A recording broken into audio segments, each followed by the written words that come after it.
currencies just to protect the value of the cedi. And so if at the beginning of January 2022, you are 9.9 billion, which was far higher than what NDC left 2016. At the time, President Mahama was handing over to Nana Akufo-Addo. Total reserve we have of Bank of Ghana was 6.1 billion. You can Google all these things; they are available.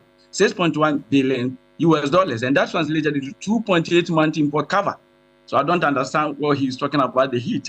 If we take our time to go through one by one, we would understand. I want to clearly tell Ghanaians that the Ghanaian economy since 1957 to date hasn't one regime to make it appear that some beautiful things. So this should clearly tell you that something came from somewhere that was beyond our control. Because if for 61 good months, cedi depreciated against the dollar from 4.20 pesos to 6.20 pesos for 61 good months, and then just for the next 8 months from January 2022, we were exchanging $1 for 17 cedis. That should tell you that something happened. And what happened? What happened was simple. At that time, during that year, I think the following year, let's talk about February. Sorry, the following month to the January. February 2022 was when Putin entered Ukraine, and that was the first time President Mahama's inflation left 15.4, and then Akufo-Addo's inflation became higher than President Mahama's inflation. Indeed. And let me also tell you, that current inflation is never 54. 54 happened December 2022, and it happened for a reason. When Akufo-Addo took over from President Mahama, and inflation was 15.4. It came down, it dropped down to 7.6 by September 2019, and that was the lowest since March 2019. And BOG. If you look at the BOG, you can check all these things from BOG. So inflation was around 7%, and COVID came from nowhere. We also we can't underestimate the adverse impact of COVID on our economy, and so by the beginning of 2022, that's January 2022, inflation was even 13.6, which was less than the 15.4 Nana Akufo-Addo inherited. But February, inflation hit 15.7, and that was the first month. This is the second month of Nana Akufo-Addo's regime, was when his inflation level of inflation became higher than President Mahama. And we all saw what happened to the global market. Please let me just land on this. So we all saw what happened on the global market during this period. Global oil, a barrel was being sold for $72, quickly moved to $121 dollars on the global market. That meant that the BDCs would have to go and buy it at that exorbitant price, and you don't expect them to come and sell it here. Cheaply. And so what happened then was that oil prices went up. Not notwithstanding, free charges went up by 300%. And then Nana Akufo-Addo doesn't control free charge. Shipping lines. How much they should charge. Not notwithstanding, Germany experienced the highest inflation in 70 years. US experienced the highest inflation in 40 years. UK experienced the highest inflation almost everywhere in the world. And so if you were buying something at $1, you will go and buy the same quantity of those, and you have to pay about $2. And so if you sum all those up together, clearly there was pressure on the Bank of Ghana. So the 9.9 billion reserve that we had, Bank of Ghana had to intervene in the market. They supply, and by August, $1 was going for 8 cedis and 20 pesos. Next 3 months, when we had almost exhausted all that we had, that was when we felt the heat. And this one, no government. I want solution. Those who are there talking, I want one of them to tell me what alternative that as a country we could have done at that time to address the situation, so that inflation shouldn't have gone to the 54% it was, or cedi shouldn't have depreciated to 17 cedis per dollar and it was. There was no solution, and that tells you how weak our economy has been. The shock absorbers have been very weak. So until we appreciate this fundamental situation of our economy, and always we want to just pick and choose and say things that are mostly factually incorrect, we may not help ourselves. So, Dr. Donfe, so you're asking a question about, at the time, the kind of economic situation that the Akufo-Addo administration was faced with. You want solutions. What could have been done differently from what the Akufo-Addo administration did at the time. Yeah. So what? Let me make it clearer. Okay. Let me make it clearer. I'm saying that at the beginning of the year, our total reserves were 9.9 billion with Bank of Ghana. Yes, so we had enough buffer. We have enough buffer to protect the city, far higher than what President Mahama left, 6.1 billion. Okay, and then in course of the year, demand for dollar became so high because of the increase in prices of goods and imported goods. Yes. And so people who would have let me land. I just wanted that particular point. So you're saying that what could have been done differently. So it's a question that you asked the guests in the studio. That's a quick one. Yeah. Were you here in 2016? On what basis is Akufo-Addo win the elections? He said to transform the Gettysburg economy. Transform the Gettysburg economy. When did COVID hit? By the time COVID hit, we had gone over 36 months.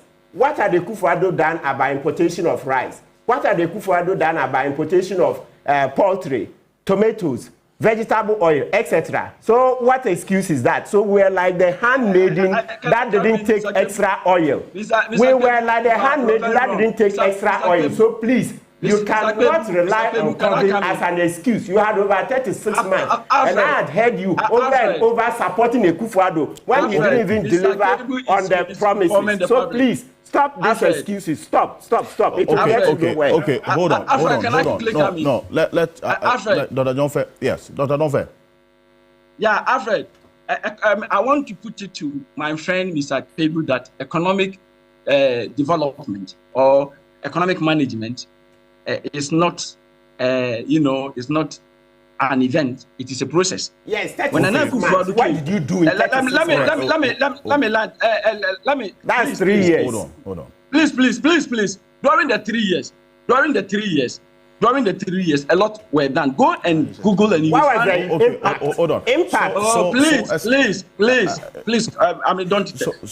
the process. So the whole thing was that I'm coming. Right. Let us work on the real sector. Let's improve the real sector, manufacturing and agriculture.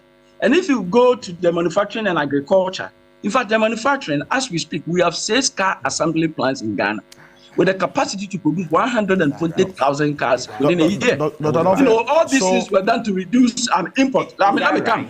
Rice factories were built. By the year 2022, our rice sufficiency ratio has reached 49%, the highest ever in our history. And you will realize that some rice factories were built, illegal. So many, about 5 of them. I'm sure that because you make reference to nothing was done. Okay, because you are making a point. Let me also, Dr. Donfe, you make reference continuously to the COVID impact, which I don't think anybody would underestimate, but cannot also be used as the only reason why we are where we are, or we were where we were at the time, and what we are coming out of. Because you are aware that the IMF itself, prior to COVID, in fact, in the 2020 review report, which I know you have seen, they had already indicated some existing vulnerabilities even before the COVID hit. Yeah. So why don't we separate those issues instead of boxing them together to make it look as though it was just about the impact of COVID-19, and that is what eroded all the gains that the Akufo-Addo administration had made in managing the economy. Can you acknowledge that? Yeah, Alfred, quickly, and that is one of the things that makes me very happy when I'm in class teaching economics. Sometimes when we hear one thing, we try to, make it appear as if it is happening to everything. The most important economic indicator that we use to measure whether or not an economy is doing well is growth. And Nana Akufo-Addo picked the economy growing at 3.4% from John Dramani Mahama. Today, as we speak, economy is growing at 6.3%. I'm sure we all know you're about talking that. about So let me go to 2019. GDP. No, let me go to 2019. 2019, the economy grew at 6.5%. The real sector performance was one of the best. Agricultural sector grew this so well, manufacturing, those traditional sectors that protect the poor, they all did very well if you pick the budget and read it. But there was a problem. The problem with 2019 was the debt. Indeed, when Nana Akufo-Addo was given the mantle of leadership, our debt to GDP ratio was 73.1%. If you use the 2016 constant prices, 2006 constant prices, President Akufo inherited it at 182% debt to GDP ratio, and left it 32% for President Mills. But the 32, it increased to 73.1% at the time Nana Akufo-Addo came to power.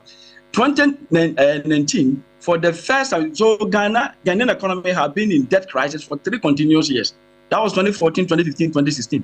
And that was significant for 2015 to recover from IMF. So it wasn't as if something beautifully, something very beautiful happened. Now, no, so are you saying that they so I'm explaining the heat. No. Are you saying that so up until 2019, the Akufo-Addo administration had not done anything in contributing to the debt hole that's what I'm saying. Please, yeah. So the debt thing that IMF talked about, an IMF concern was about the debt, and I'm saying that if you use 2006 constant prices, Akufo left debt to GDP ratio at 32. It hit 71. The moment you are debt to GDP ratio, it hits 71. If you use West African Monetary Institute's threshold, it doesn't have to go beyond 70%. So the moment you hit 70%, you are in debt crisis. And IMF pushes at 60. And so if you use the IMF, then we were in debt crisis many years. But then, if you use the WAMI, we were in debt crisis 2014, 2015, 2016. 2016, our debt to GDP ratio fell to 68.9%. So we were out of crisis if you were to use the WAMI threshold. But 2018, with the economy was rebased. It became 24.2% bigger. And as for that matter, our debt to GDP ratio, that would have been 73.1.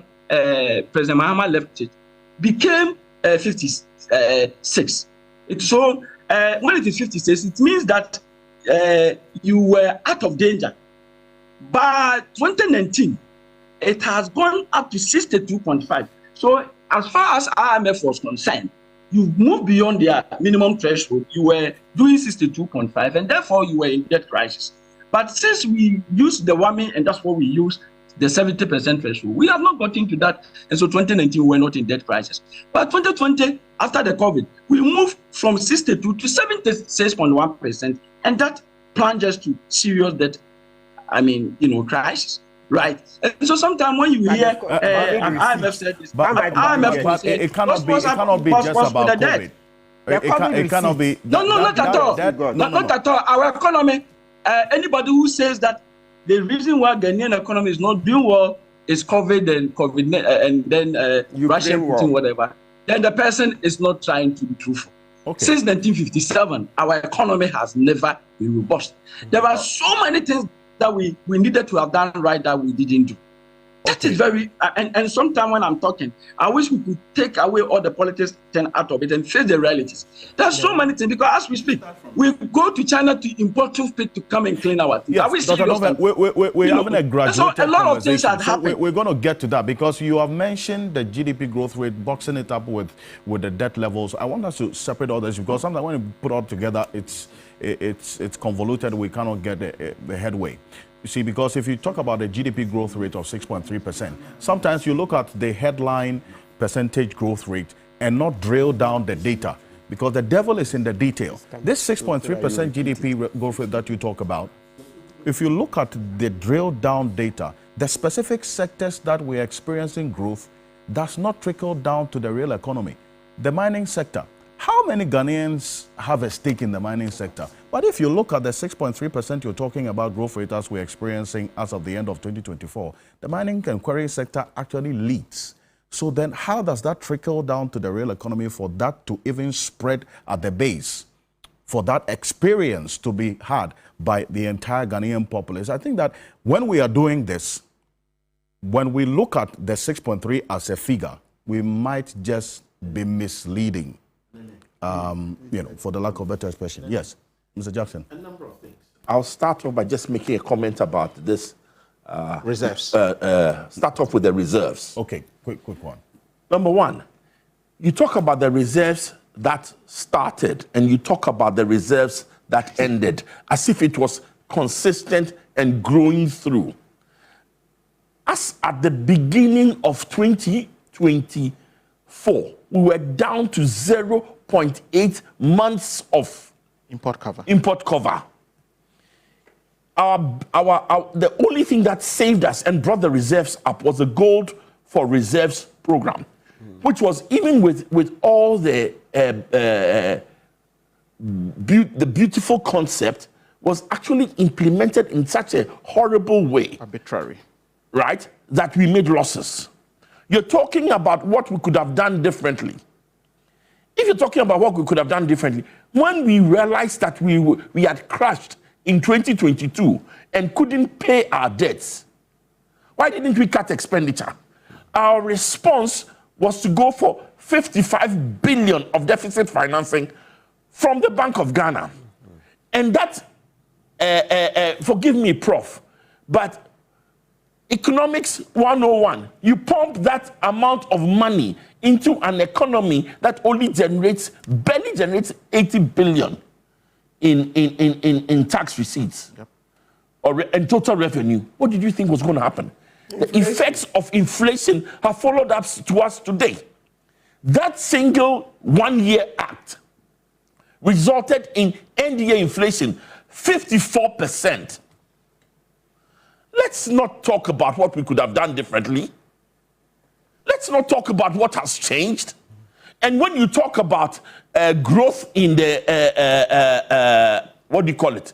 In the mining sector, when we export $100 of non-gold mining commodities, do you know how much comes back to this country? No. Almost zero. Less than 10%.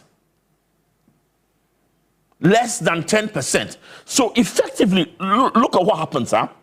Effectively, when we export all the other the minerals and other things, what is left in this country for us to import, for us to use, is 8%. And that's why the Gold for Reserves worked so well, because we bought the reserves with cedis. Listen, a lot of things went wrong. And the one good thing about the State of the Nation address was that the reality was apparent. We were clear in how bad things were. And for me, the best part is that we didn't gloss over the problem. Mm-hmm. I mean, when you talk about the issues with the, listen, you talk about the economy hasn't changed. Cocoa has been the bedrock of this economy. We've watched cocoa sector practically destroyed. We're doing less than 30% of what we were doing in 2016. We were not even able to fulfill the deliveries for last year's cocoa loan. Yeah. So that this year, we've already mortgaged this year's cocoa. Mm-hmm. When you say you're going to hold the value of the cedi, the biggest, the biggest fear I have, that what holds the value of the cedi is cocoa. And what has been done to the cocoa sector is almost criminal. And such that any attempt to hold the value of the cedi this year is going to be severely hamstrung by what has happened what is happening in the cocoa sector. Listen, nobody should talk about the economy is in dire straits. No. Look at the energy sector. He says he disagrees if you say that the economy is in dire straits, it's overheated. But how can you disagree? Listen, how can the economy, listen, 2022 you didn't pay. If today, right, you didn't pay your debts in 2022, mm-hmm. You didn't pay your commercial debts in 2022, you didn't pay your commercial debts in 2023, mm-hmm. in 2024, mm-hmm. and only negotiated to start in 2025. Mm-hmm. How can we describe you, but just that you were totally and utterly broke. And that you had mismanaged your affairs. Well, if you've left us with the threat of doing so because of the burgeoning energy sector debt, if we hear today that the cash flow mechanism of ECG was not followed through, under declarations. Alfred, can I come in? I'm coming. Please take over. No, but if you say that, no, you will. Yeah, but so if you say that, before, just to continue, so that we don't drop the thoughts. No, I'm coming to a point. You have your take. If you say that the economy, as President Mahama inherited it, was broke, as with all the indicators you referenced, to the extent that we had even had our external debts as to were suspended in terms of our servicing of external debt. And now we're having to resume that debt servicing with the 280 billion CDs for the next 4 years, according to the President in that State of the Nation address. We're going to have to spend 280 billion CDs in paying for the interest on the debt, not even the principal itself. Yes. If you say debt service, it's just the interest on the debt that we owe, 280 billion. And out of that, 150 billion CDs to service the domestic debt, the interest on the domestic debt, 130 billion on the external debt. The situation is not looking good. But the president, the former president, Nana Akufo-Addo, disagrees with you, Mr. Jackson, if you say that the economy was broke. He disagreed with me because he left reserves to President Mahama. He says it cannot be the case. And I want us to recall what Nana Akufo-Addo, the former president, said in his last State of the Nation address before he handed over on January 7. His verdict on the economy that he was handing over to. Nana Akufo-Addo on the economy. And this was his verdict in this last State of the Nation address. And it sort of corroborates what Dr. Domfe has been talking about. Let's take a look. The fund has therefore disbursed a cumulative 1.912 billion United States dollars to date. At the moment, I'm able to say with confidence that the crisis is over, and that the economy has recovered strongly and faster than projected.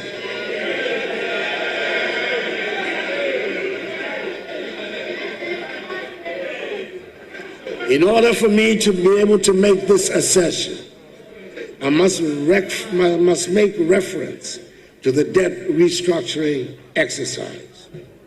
It affected many bondholders and was one of the most challenging decisions my administration had to undertake.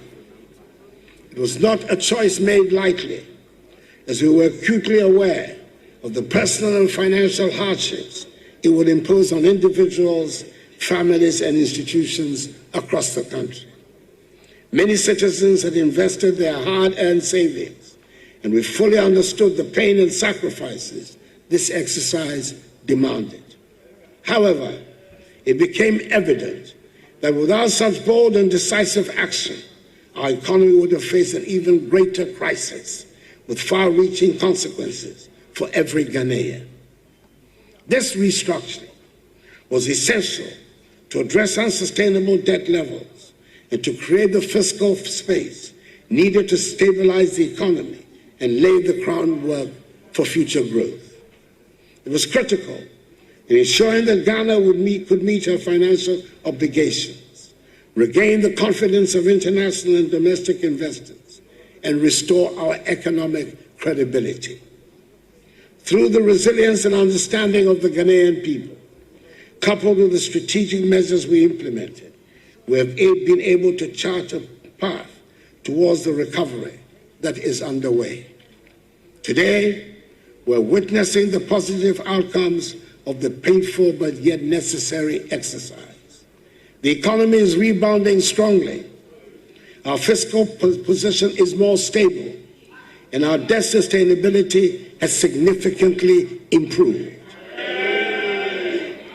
These developments have provided a solid foundation for sustained growth and development, ensuring that the sacrifices made by bondholders and other stakeholders will not be in vain, but rather the basis of Ghana's economic revival. Mr. Speaker, the country is not broke. As some propagandists want us to believe. We're handing over the country with gross international reserves of almost $8 billion United States dollars.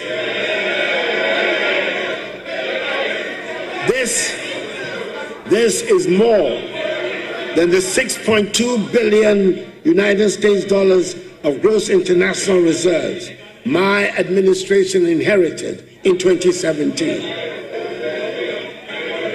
Economic growth. The noise will not shut out the statistics. And I intend to put the statistics on the record of Hansard, no matter the amount of noise. That's the former president, Nana Dankwa Akufo-Addo there. No, it says no amount of noise will shatter the fact. So, Mr. Jackson, he disagrees. He says the country is not broke, as with your verdict this morning. And also, just a quick one on Joe Jackson. That's contrary to the position you are espousing this morning. And he details it, that fiscal position is stable, the sustainability is improved, the economic growth indicators has returned to pre-COVID era, gross international reserves of almost 8 billion Ghana cedis. How do you say the country is broke? Excuse me. Forgive me, but in my small corner, if you can't pay your debts, you are broke. Yes. If you can't pay your debts, how can you call yourself, you're not able to pay your debt? Simple. And when he says things have returned to pre-COVID levels, at the rate of inflation, at the rate, listen, in 2022, the CD was 6 cedis to $1. As at when he was leaving, it was 16 cedis to $1. What are we talking about? In that space of time, if I gave you 6,000 cedis, I'd given you $1,000 in 2022. January. January. If I give you 6,000 cedis last January, I'd given you barely over $300. Time value of money. Forget the time value of money. 65% of our purchasing power for the whole country was wiped out. What are we talking about that we're not broke? See, he didn't mention inflation. Forget inflation. And when I talk about 65%, I'm not talking about me. I'm talking about every one of us and each person who is in this country, who's listening to this. Did your income go up by that amount, 2.5 times? No. We talk about inflation. Listen, in January 2022, if I bought a drug for 100 cedis, by the end of 2022, at 54%, it was now over 150 cedis. Yeah. What we forget is this. In 2023, it went down from 50 cedis. That sounds nice. It went down to 33%. You know what that means? It means that the 150, 1/3 was added. 50 cedis was added. So the same drug that I bought at 100 cedis, in 2022 January, at the end of 2023, I was now buying for 200 cedis. 2024, it came down from 33% to 25%. That means 25% of 200 cedis had been added, another 50 cedis. So the drug I bought for 100 cedis went up to 150, went up to 200, and at the end of last year was at 250 cedis. Did our incomes go up by 2.5%? At all. What are we talking about? And so it is easy for somebody to say the country is not broke. Well, in my pocket, I was broke. We are in court. Several companies, they didn't pay DDEP. I have clients. Oh, so what are we talking about? And if this and because you implemented gold for reserves, You managed to put up reserves from 0.8, less than 1 month. That is to your credit. But that alone cannot make you the best economy this side of town. Forgive me. We are broke and we continue to be broke. And let us start paying. Yes. It's junk status. We've taxed ourselves to death and we say we are not broke. We're a junk economy. Have we seen what we do to our students in school? Those in SHS? How we feed them? Yeah. We feed them on less than 2 cedis a day. Listen, I can't even buy cocoa at 2 cedis anymore. What are we talking about? Anybody who disagrees, well, he's living in a different reality from what my reality, and I suspect what most of Ghanaians, what our reality is.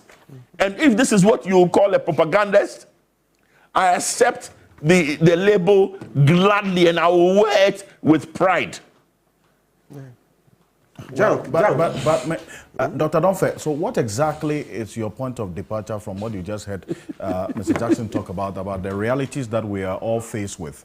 Unless, of course, that reality was with just a few people. But generally, the hardship in the economy, because of all the indicators he has just referenced, was all-encompassing. You didn't feel that too?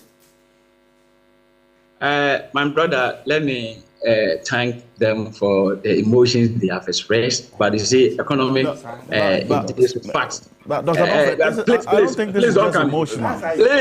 Please, not emotional. I mean, let me finish. Please, let me finish and come, please, I beg. No, but Dr. Donfe, respectfully, I just want you to maybe just describe it different. But this is not just, it's just emotions expressed.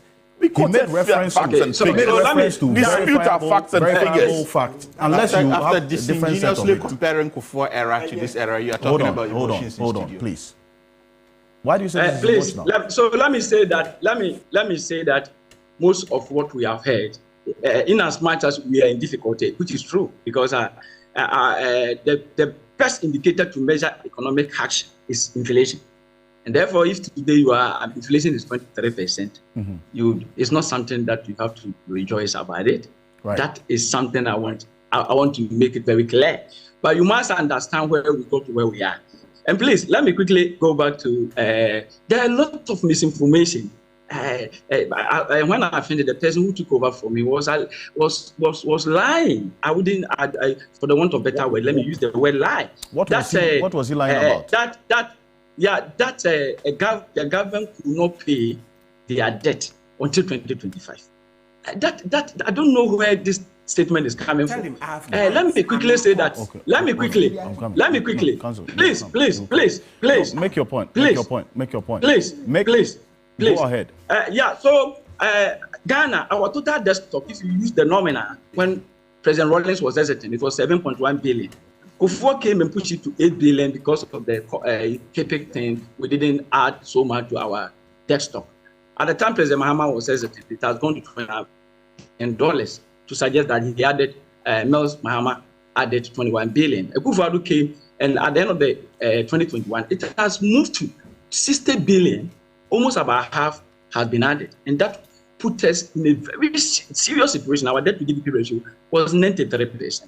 And so right away, and because of what has happened, and IMF and all the other international financial institutions are giving concession for economies that were in trouble to come to them for help. And indeed, if you look our right, Togo, our left, right, Togo went, Cote d'Ivoire went, so many countries. In fact, there has never been any history, any year in the history of the world that so many countries have to run to an IMF for assistance. And so we also went there.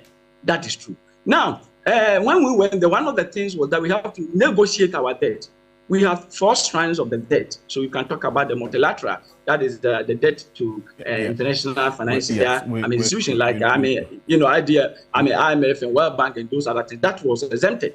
But the commercial, the Eurobond, were owing 13.1 billion through the debt negotiations.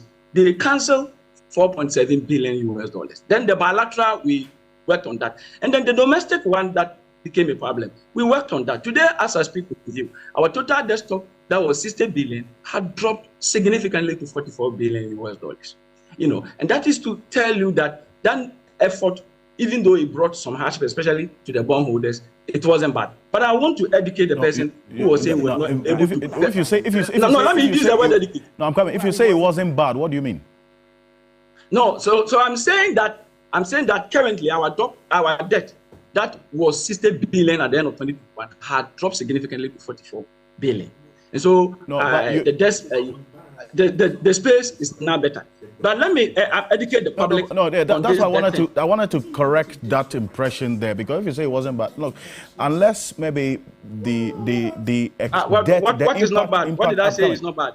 No, you were saying we just heard you that even though the DDEP was conducted and it has reduced our debt from 60 to 44 billion, it wasn't bad. And I'm telling you that... I'm saying that... Listen, Alfred, let me explain it more. I'm saying that as far as the debt situation is, it has helped Ghana's debt situation to be better now. That doesn't mean that the individual didn't suffer. So to the individual... Yes, that's the acknowledgement that I wanted us to... because you missed that. So that's why... I started by saying the DDEP that has got problems. That should tell you that I was making reference to those who were adversely affected. Bank of Ghana suffered, and that's why they post negative equity, and somebody was making reference to that. Bank of Ghana suffered through DDE. Banks suffered, companies suffered, individuals suffered. And that's why I'm saying that, so that was my premise. Okay. And then I ended it by saying that it was not bad as far as the debt situation was concerned. That's what I'm talking about. And indeed, if today somebody thinks that it was so bad, why not? We can give their money back to them. Through the negotiations, our debt. Let me come, Alfred. The DDEP was bad enough, and it was bad because where we got to was bad to the extent that Ghanaian people had to suffer through this haircuts that we all experience on our investments.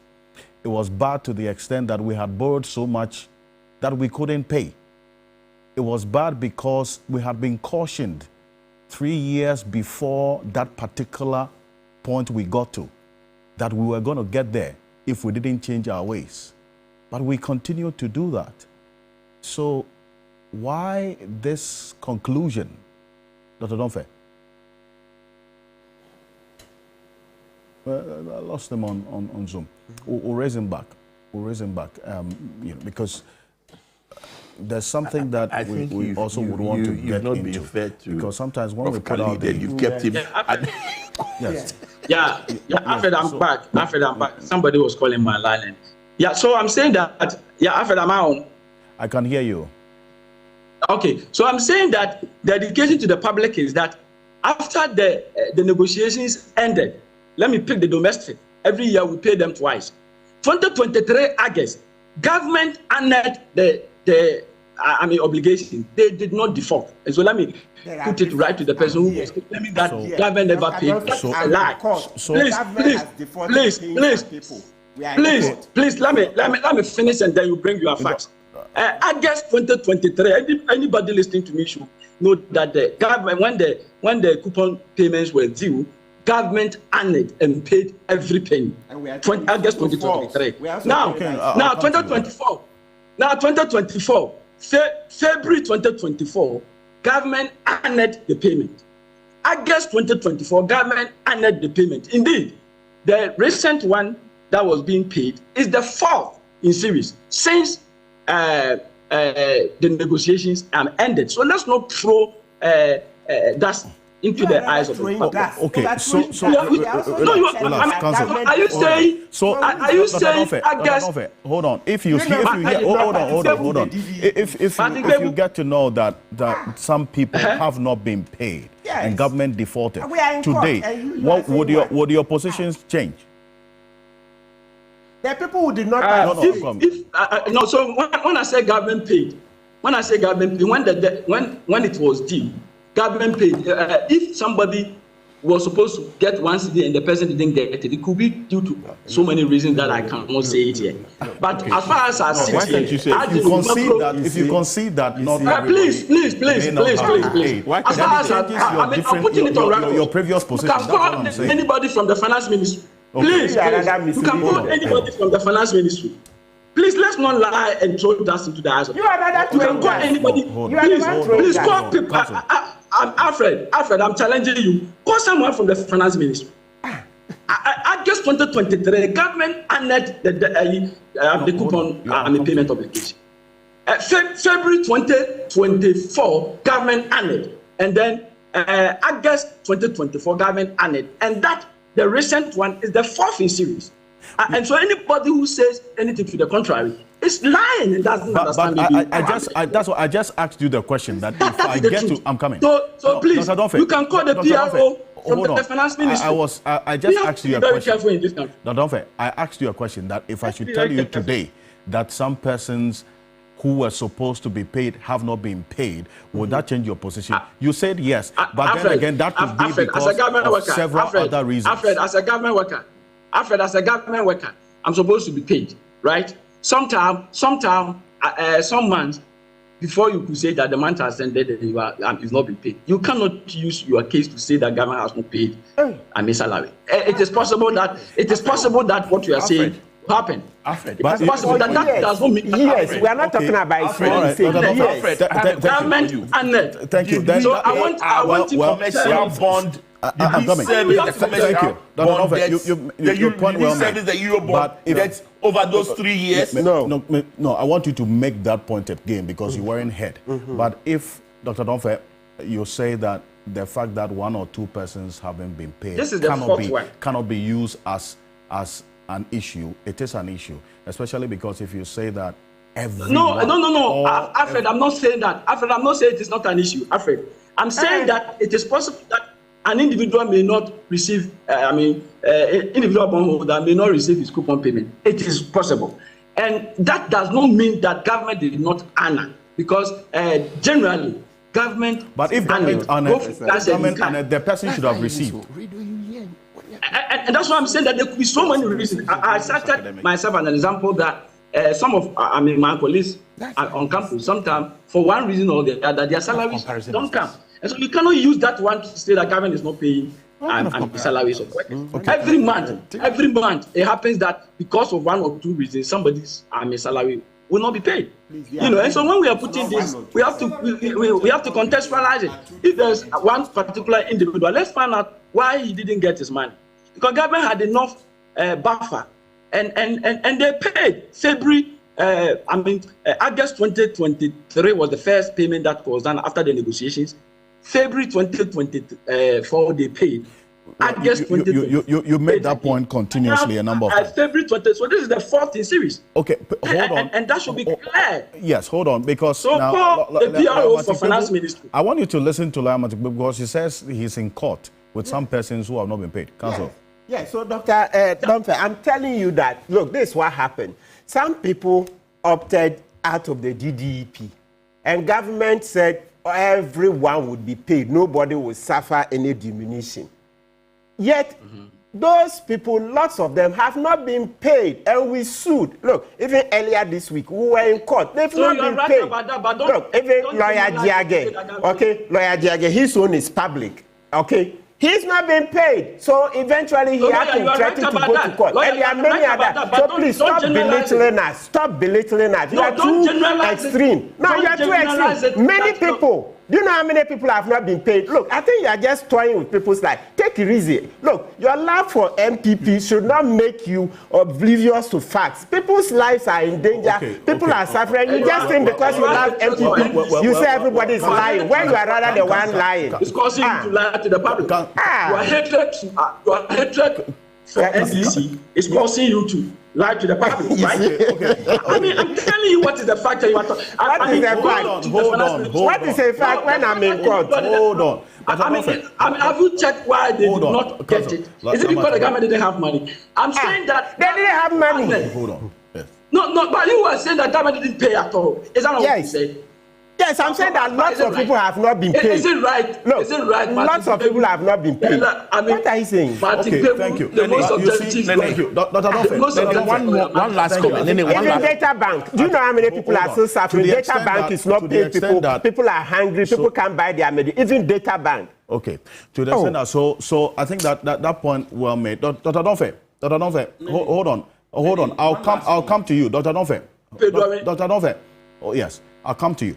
You wanted to know whether some persons have not been paid. Yes, that's a reason why they are in court, and you have a lawyer here who is representing them in court, indicating that they have not been paid. I just wanted to underscore that, and then I'll come back to you, Mr. Jackson. Yes. What about the commercial bond holders, the Euro bond holders? Were they also paid? No. And were some paid and some not paid? No. Everybody was not paid. Ignorance. Hey. Let's not speak out ignorance. How can that be ignorance? How can that be ignorance? When you yourself the commercial will use harsh words. That's how you know. Why is it quick to use harsh words? That's how you talk. And the commercial. That's how you talk. Academics don't do that. Dr. Donfe. Dr. Donfe. Master, let's not belittle the discussion. No, you are belittling them using harsh words. Hold on, Dr. Donfe. The commercial bondholders, government of Ghana has negotiated with them. Before the negotiation, you didn't pay. Hold on. Jesus Christ. Dr. Donfe, I think that if you, Dr. Donfe, hold on. If you want to make your point, don't necessarily discredit or describe other people's opinions as expressed with reference to verifiable data as ignorant. There's no such data, Alfred. There's no such data. There's no such data. So it wasn't the case that the Eurobond holders weren't paid before the negotiation? The Eurobond holders, that's why I'm saying that I wish this man would learn and understand the system. The Eurobond holders, last year, May, they were in this country. Last year, May, they were in this country. They met the president. And they offered us a concession of 37% haircut. By in the 30 for years. So between 18th of December 2021 Alfred.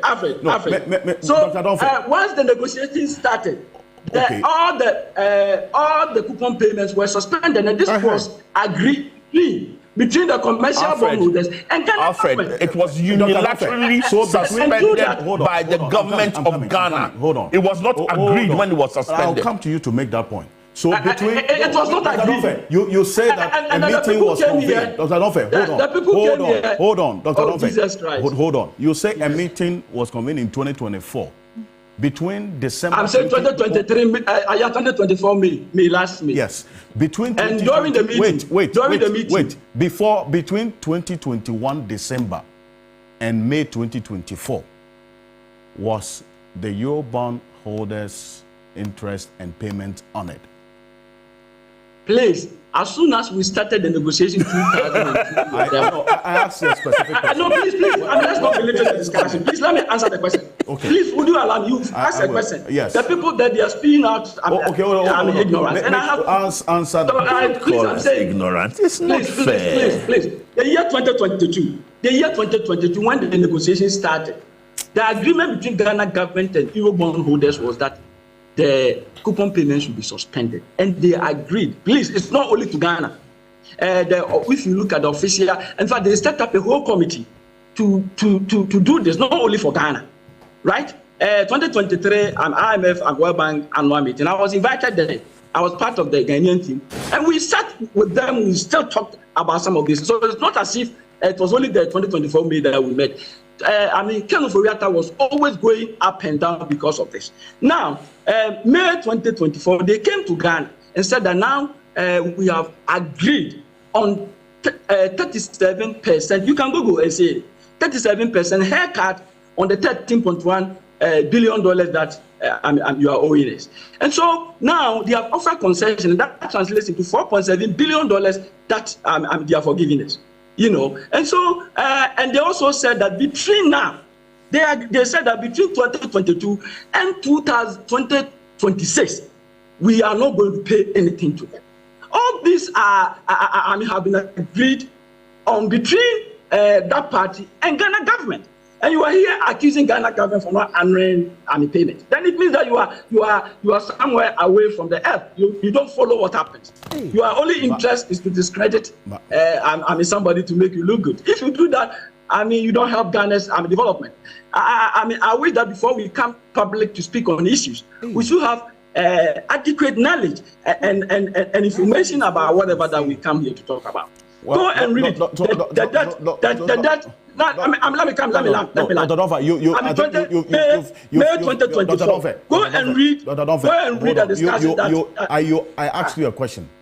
You answered making reference to instances that happened outside of the date that I specifically mentioned. And that's why I have a challenge. Because I asked a question of between December 2021 and the May 2024 maybe you don't want to. That the Eurobond holders had on what was happening. Mr. Jackson, just make your point quickly on this. No, Alfred didn't want to understand. The negotiation started somewhere. Dr. Donko, you've been speaking. No, hold on a bit. Hold on. Yes, Mr. Jackson. You know, it's not as if the bondholders came to us and said, we love you so much, I donate money to you. A gun was held to their heads. First of all, we unilaterally suspended all payments. When we suspended payments, it was because we could not pay. We were so broke, we raised up our hands and said we could not pay. And we went to the IMF for a bailout. And we did not, and after we could not pay, all of 2023, 2022, not much was going on.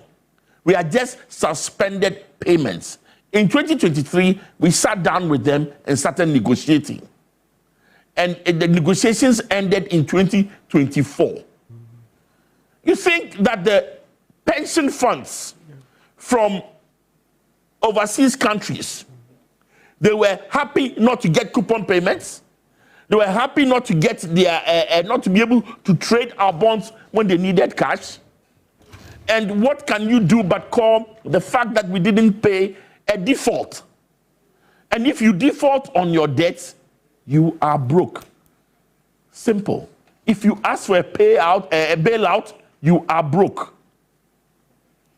If you ask your domestic citizens to give up their money, right? It was the single biggest transfer of funds from the private sector to the government sector we've ever known in this country, or maybe even the whole of Africa.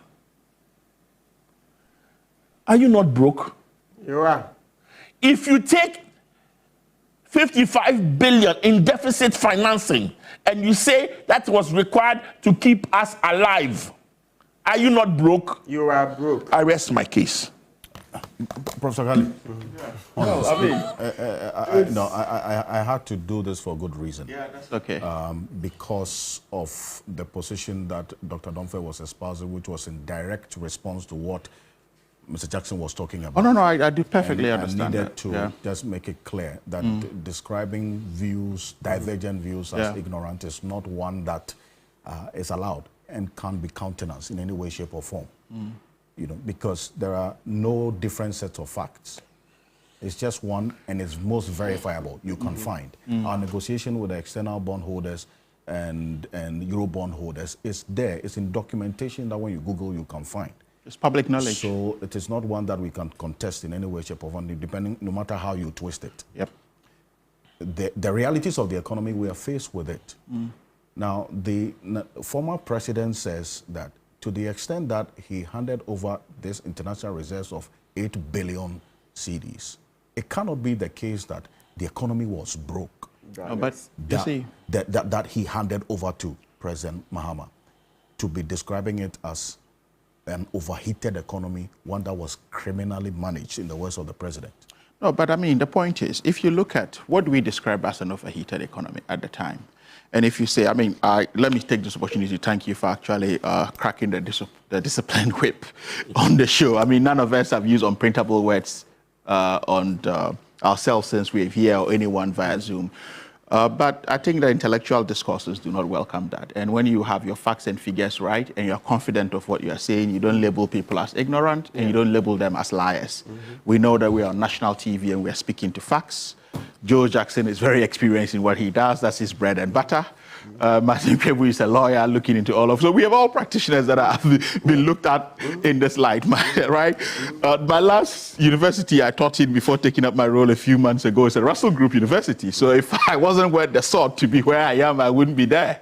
So I wouldn't even label this to anyone. So I just think that as a matter of fact, we should, as it may, put out, we're educating the public. The respect of the public is enough. But to throw emotional tantrums and make comparison even to a Kufuor era, where economic indicators and the contextualization of the economy is not a par with what we are even discussing, is rather an interesting perspective. But that said, we're talking about an economy, right? When we come to energy sector crisis, that inherited ESLA. What did it do with it? That has left us here today. These are some of the facts and figures we speak to. Cocoa syndicated loan. Right. We struggled under the last regime to access the cocoa syndicated loan, which was a tick box exercise. Joe Jackson should know this. It's a template you follow, right? That the market or international market used to crumble for. This time around, how to subscribe to it was a big issue. We missed it. We struggled, right, to put together or to have our cocoa syndicated loan go through. Why was that? Because nobody wanted to touch us on the international market. We went on a borrowing spree on the capital markets, returned to celebrate it with Kenke at the finance ministry. And we're happy with all of these issues. So what are we talking about here? Right. You look at borrowing. What is our debt stock as we speak today? Can we make the comparative measure of what we left? We are inheriting an IMF program that has very little impact. Why do I say this? At the time we were living, we had exhausted or finished an IMF program with all of its impacts in place for the economy or the Nana Addo-led administration to take over. This one, we struggled to access tranches of the loan, which took months. And what happens informally in the market, as you would know, people who trade in Forex, when we are under a program, one of its advantages is that they wait for the money to hit the government's kitty, right, which gives some respite to the city, or probably allow for some measures to be put in place to allow for, good forex or good stability of the currency. But our miss of that made the market dysfunctional. Locally, that poultry farmer who wanted to expand or was waiting for that tranche of loan to hit the kitty to do that expansion couldn't do it. We missed it more than once. So the market became dysfunctional, and the informal market again, or those who were measuring that, could not even rely on it again. And this is the IMF program we are inheriting. He's talking about reserves. Who created the reserves? The IMF put a watchman to look after all of these measures. Left to them alone, nothing would be left in the government kitty. We're talking about a sinking fund which we've activated today. How much? $64,000. Which I make comparison to the fact that it's even less expensive than the wristwatch of a national service boss.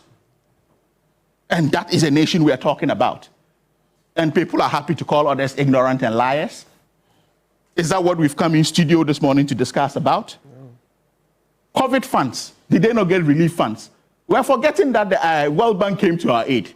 We're forgetting that other measures were put in place as far as COVID-19 were concerned. And these were, other economies used that to grow their economy. What did we do? Can the government or the previous government account for the COVID funds that came in?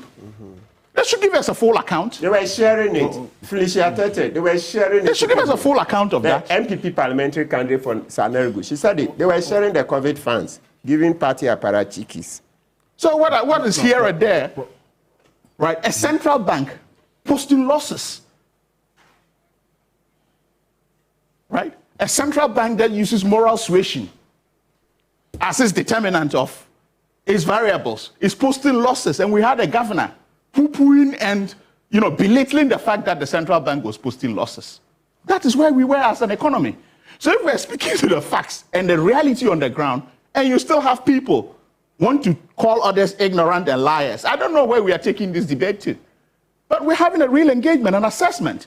In any case, blue chip investments, such as pensions, in any economy are never touched, even under crisis. What happened? Blue chip. We had pensioners picketing. So there's evidence for all of this to be seen within the economy. Blue chip investments, pensions, they are always protected at every point in time. In any case, if the economy was not broke, why did President Mahama, in his first regime or first tenure, implement a domestic debt exchange program? Did he? So why did this government implement a domestic debt exchange program? That tells you there was something fundamental wrong with the economy. So he still comes in and says, I am committed to servicing this and activating real measures to service that. And we sit on TV calling others liars and ignorant. Why are we going with this? But you see, when people don't have their facts and figures, that's what they resort to. Yeah. Have any of us resorted to insulting anyone here? We are sharing our figures. We are sharing our facts. Yeah. That's what intellectuals do. That's what we have discourses about. Look at taxes. Taxes, a tax regime. Counterproductive measures coming in. Interesting tax regime, which President Mahama has promised to what? Eliminate. The nuisance taxes were counterintuitive, but yet cakes were cut as an implementation measure of e-levy, among other issues. You said you would never go to the IMF. We went to the IMF with our tails in between our legs. So how is that reflective of any good management as far as the economy was concerned? You would not go to the IMF. You went there, and without the IMF, there will be no economy. Well, Professor Gali, 20 minutes top of the hour. Dr. George Dunfer is still with us on Zoom. Now, I want us to hear exactly what the President said about his verdict on the state of the economy as was handed over to him on Thursday. Take a look. February 26, 2025 marks exactly 10 years since I stood in this chamber at this very spot to declare my determination to fix Dumso, a legacy problem of power shortages. And Mr. Speaker, I fixed it. Yes, I promised to fix it, and I did. And I wish to place firmly on record that from January 2016 until I handed over the administration of this country on January 7, 2017, there was no power rationing or load management in Ghana.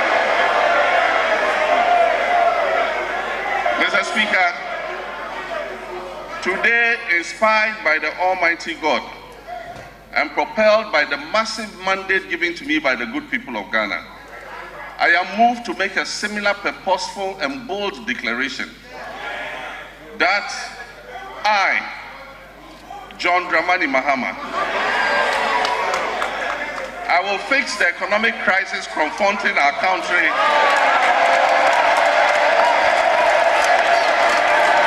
and reset it on a path of growth and prosperity.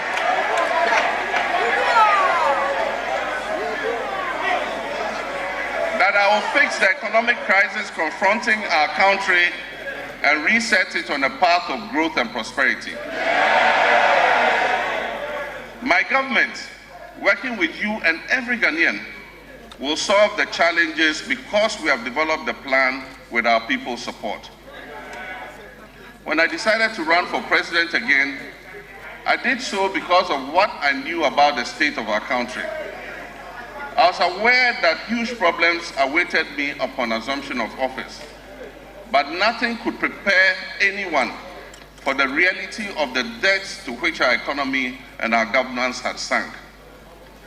Our elders say that a frog's true length can be ascertained only after it has died.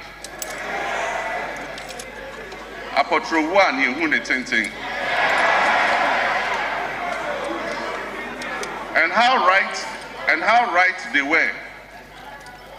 It is common knowledge that our economy is in dire straits, which is putting it mildly, because an initial assessment of the books we have discovered, after initial assessment of the books, we have discovered that our economic problems are much deeper than was previously known. We have inherited a country that is broken on many fronts, The profundities of the challenges confronting us are staggering. We are saddled with staggering debts and glaring signs of almost deliberate and, in some cases, reckless mismanagement of our resources.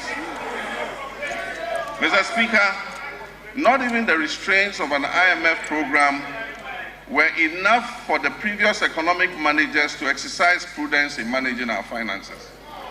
After setting an inflation target of 18% by the end of 2024, the actual outturn was 23.8%, significantly higher than the threshold agreed with the IMF. The Ghana cedi continued its downward slide, losing 19% of its value against the dollar in 2024. It had already in the previous year lost 27.8% of its value. In addition to the public debt, which amounts to a staggering 721 billion cedis, several state-owned enterprises are also in debt, including the ECG, which owes 68 billion Ghana cedis. Ghana Cocoa Board, the hope of cocoa farmers, is also highly indebted. Its balance sheet indicates a total debt of 32.5 billion Ghana cedis, of which 9.7 billion is due to be paid at the end of September 2025. In 2023-2024 crop season, Cocoa Board was unable to supply 333,767 metric tons of cocoa, which it had sold at $2,600 per ton. As a result, the then management of Cocoa Board rolled over these contracts into the 2024-2025 season. Honorable members, Mr. Speaker, this implies that for every ton of cocoa delivered this year, in fulfillment of the rollover contracts, Cocoa Board and Ghanaian farmers are going to lose $4,000 in revenue. Mr. Speaker, as I address this honorable House, Cocoa Board has supplied 210,000 tons out of the rolled over contract, resulting in a revenue loss of $840 million for both Cocoa Board and the Ghanaian farmer. Mr. Speaker, Cocoa Board and the Ghanaian farmer will lose another $495 million by the time the board finishes supplying the remaining rolled over contracts. Additionally, cocoa road commitments alone total 21.7 billion cedis, of which only 4.4 billion is included in the total debt of 32.5 billion. This debt has arisen mainly because of the decision in 2019 and 2020 to award road contracts worth over $1 billion because of the election. Mr. Speaker, the energy sector faces significant financial challenges, primarily due to collection and system losses, non-compliance with the cash waterfall mechanism, and legacy debts. The financing shortfall has risen considerably to approximately $2.2 billion, or 34 billion Ghana cedis for 2025. And urgent measures will be needed to reduce it to sustainable levels and ultimately eliminate it. The financial sector continues to struggle despite the reportedly spending of 29.9 billion on the financial sector cleanup exercise up to date. That's the President, John Dramani Mahama, there, giving details of the state of the economy that was handed over to him. You heard the former President, Nana Dankwa Akufo-Addo's verdict on the state of the economy that he handed over to the President, indicating it wasn't broke. The President says the economy is broke on many fronts. But in the end, the real state of the economy is reflected in our lives as a people. And as I keep saying, Dr. Donfe, if you're on, can you hear us? Hello, we'll try to raise Dr. George Donfe back on Zoom. It's not so much about what the politicians say. It's a lot more about how we feel. I haven't talked for the ordinary man yet. You know, since the introduction. Yes. So Dr. Donfe is at a disproportionate amount. We will get into that as well. And then also get into the Chamber of Construction. See, they've also just told us. Before I conclude, just a quick one. They've also just told us about the debts they are owed, and they want government to look into that. We'll get into that very quickly. See, and if you look at the domestic exchange program, I mean, he was making comparisons to Togo and other countries for going to the IMF. We're talking about the domestic debt exchange programs. How many countries went into it? Sri Lanka is an example. Should we be comparing ourselves as an economy, a bastion of the West African economy to Sri Lanka? Zambia struggled big time with it, right? These are the interesting countries. And of course, the domestic exchange program that happened within, or for that matter, that measure that was taken in Ukraine was a wartime decision, which has been ongoing. So if we have these classic examples and we are a part of it, then we pride ourselves to make such examples. Where are we headed with this? We've sat here, nobody is talking NDC, MPP. What we are talking about is the reality, what people are feeling in their pockets and what has happened in the last 8 years or so. If they've augmented the market, they should tell us what the real indicators are and what was done. We all saw it.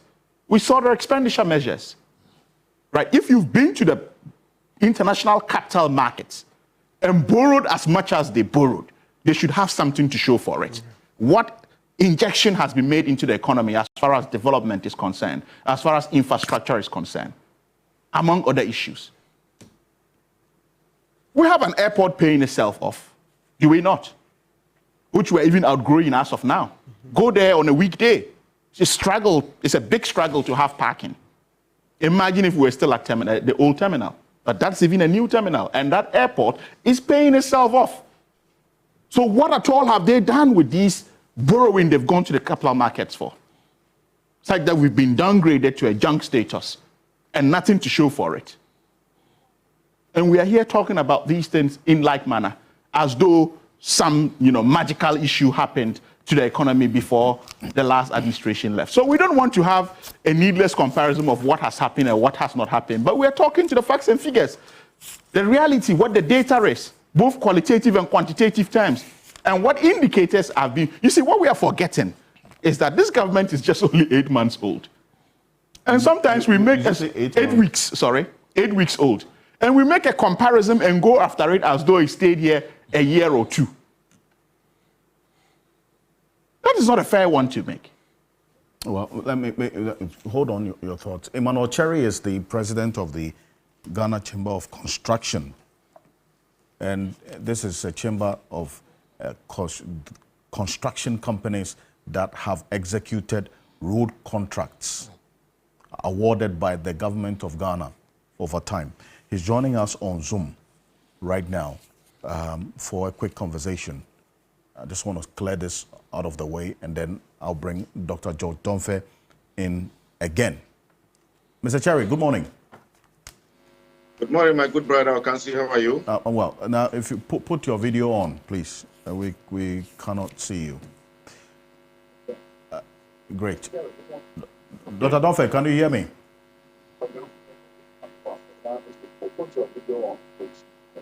Great. Okay, Dr. Donfe will rectify that connection to you. But Mr. Cherry. Yeah, Alfred, I can hear you. Yes. Can you hear me? I can hear you clearly. So please stay on. Stay on. I'll come back to you. Mr. Cherry. Okay. So for the road contractors that have been given government contracts, let's establish this. How much are you owed as we speak today? Okay, thank you very much, my good brother Ocansey, for the good work you're doing to service the fourth estates of the realm, as long as Ghana's developmental agenda is so much concerned. You are really doing a yeoman's job, and that must be commended. And then they also thank you very much for piling such a very powerful panelist at your studio who are doing justice to subject matter, as long as the policy issues and then the policy issues linking to the economic development so much concern. Sincerely, as you and I know, government is a continuous process. So therefore, in the previous administration, there were a number of jobs that our members did for the previous administration, which has not been honored in terms of payment. So it has really brought us so much pains, challenges as we speak. As a result, most contractors have sparked from sites. They are not working. Some of them too has been bedridden. Others also, their property that they've used for collateral has also been taken away from them by the financial institution. So technically, as you and I know, on the road fund portfolio, government is indebted to contractors a little over 15 billion Ghana cedis, and then that of GOG, that's 20 billion thereabout. So putting the two together on the road sector, we are looking up to the portfolio approximately 35 billion. But if it comes to cocoa sector, we are looking up to, 4.5 billion Ghana cedis in debt alone as we speak. So you and I know, putting all this together, if government should pay us today, the economy could have been at least a bit grown, and then the balloon a bit higher than what we are seeing it to be today. Because as we contractors, what we normally do is we are distributors. Let me put it in the right context. We are distributors of funds. Anytime at all we get money, right from the down to the up, get the cut as a result of what? The type of services that we provide. The labor force, the skills, the service sector, the production sector, the financial sector, almost all the sectors in the economy benefit from construction industry entirely. So if you are not being paid, definitely the economy will shrink, and that's where you see the challenges. And today, if you are hearing from the citizens complaining that things are not working well with them, largely is as a result of contractors who has not been paid by the previous administration. I see. So you're talking about government of Ghana debt to you, the road contractors who have executed government contracts, 20 billion cedis. Yeah. That's the work executed by you road contractors. Exactly. The awards of contract by the previous administration. Sure.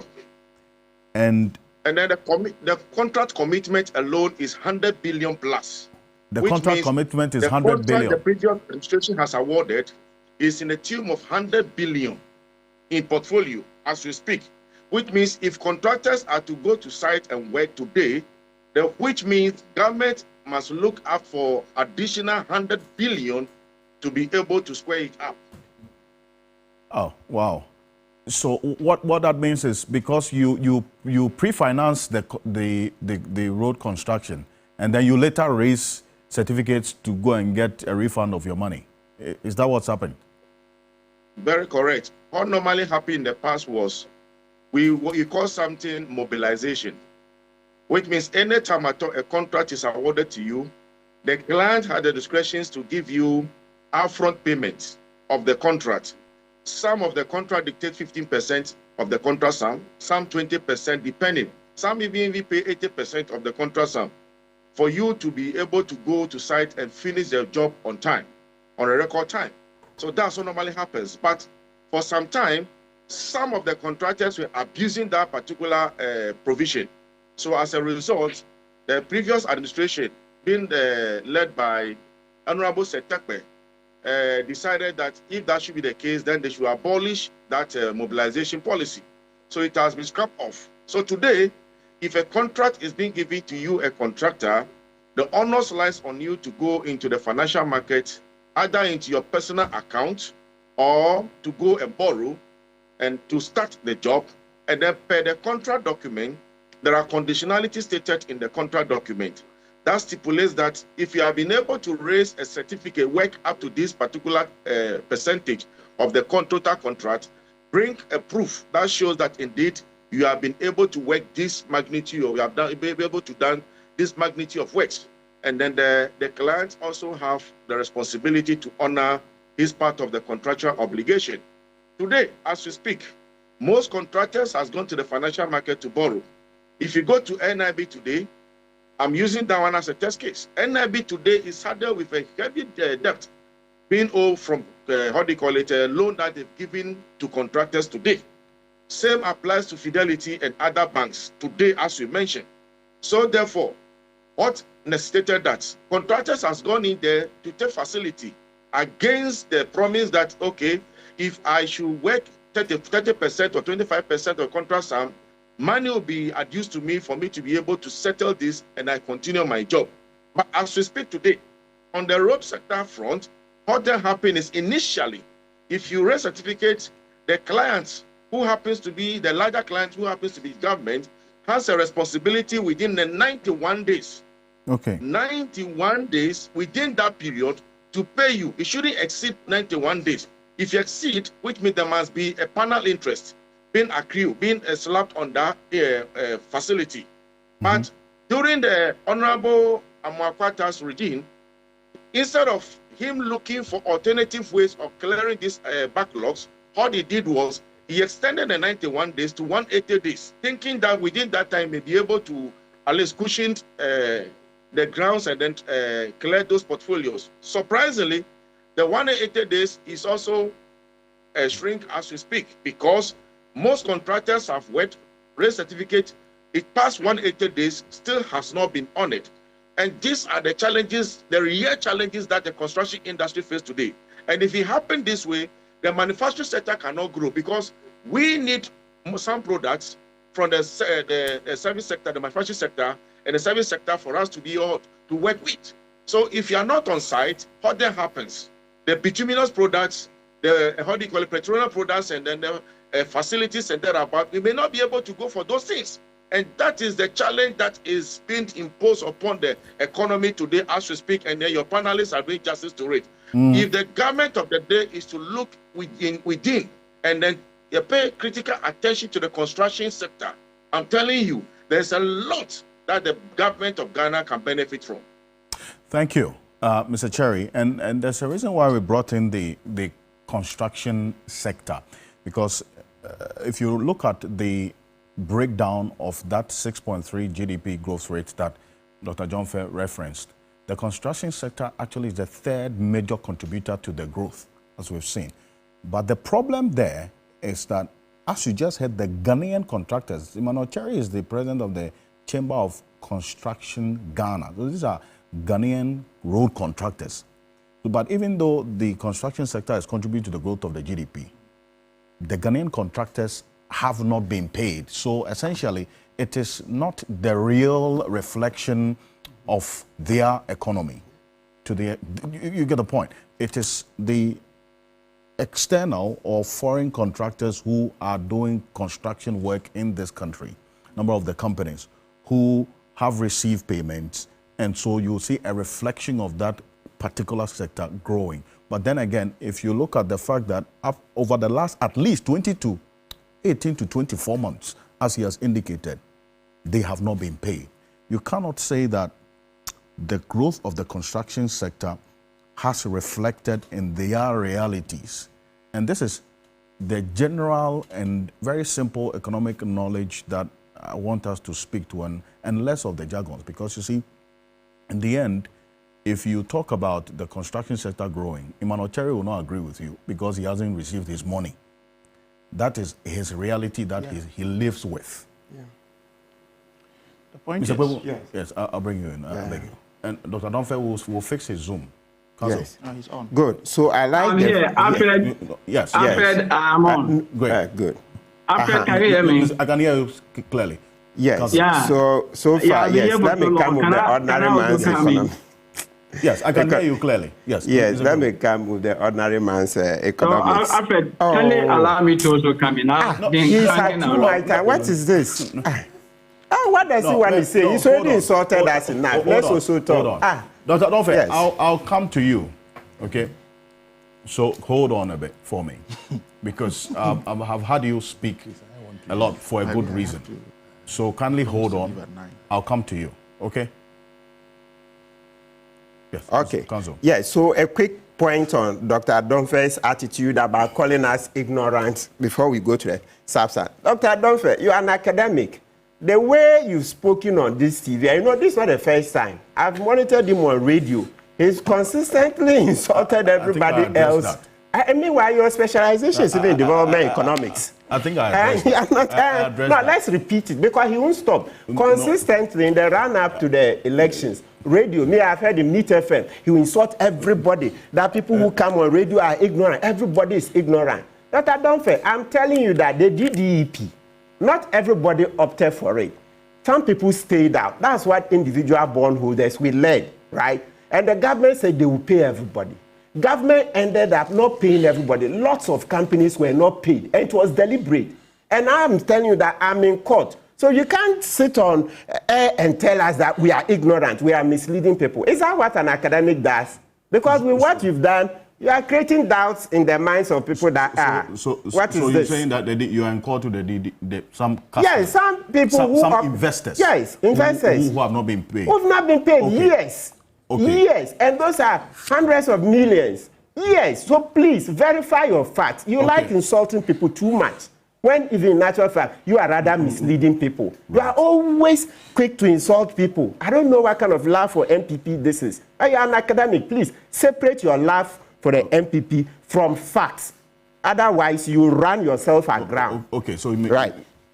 Yeah, that's it. So now let's go. Dr. Domfe, you were here. You see, first you were saying that it was 2022 that for the first time, inflation under Akufo-Addo went beyond what GM left in December 2022. That's 15-point-something%, right? Meanwhile, in all your analysis, you failed to mention that when Akufo-Addo took over, we're still under the IMF program. Did we receive some of the money or not? Dr. Domfe, and did we extend the IMF program or not? So what kind of analysis were you doing that you didn't bring out these facts? What kind of analysis, Dr. Domfe, were you doing on the economy that you didn't acknowledge that when Akufo-Addo took over, Ghana was under an IMF economy? And number two, that Akufo-Addo's administration extended the IMF program. What kind of analysis were you doing?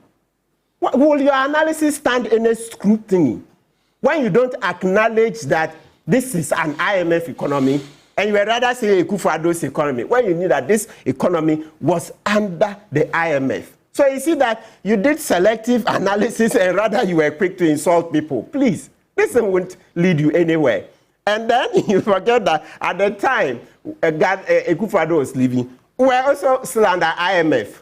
From analysis so far, they said this is the first time that a president has come in under an IMF program and leaves still under an IMF program. Let the people check. Maybe if so far that fact is wrong. But so far that's what people have said. And I also from my residual memory seem to agree. You see, so these are not things you toy with. And number two, the thing is that the ordinary man, as we speak now, Kenke is anything from 5 to 7 cedis. Cocoa, you are not getting less than 3 cedis, right?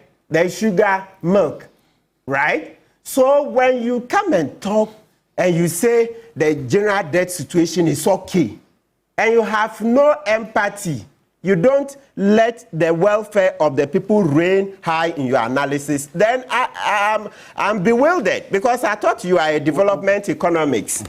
And if you look in Article 36 of our Constitution, Dr. Domfe, the Constitution has prescribed how to manage this economy. So it's not only about what you have learned, but what is the law? Let's go to Article 36, Dr. Domfe. It says that the state shall take all necessary action to ensure that the national economy is managed in such a manner as to maximize the rate of economic development and to secure the maximum welfare, freedom, and happiness of every person in Ghana, and to provide adequate means of livelihood and suitable employment and public assistance to the needy. So, Dr. Domfe, all your economics, all your analysis, if you don't analyze and put the citizen at the center, in actual fact, front and center. If you don't prioritize the citizen, please, your analysis are going nowhere, because this is the law.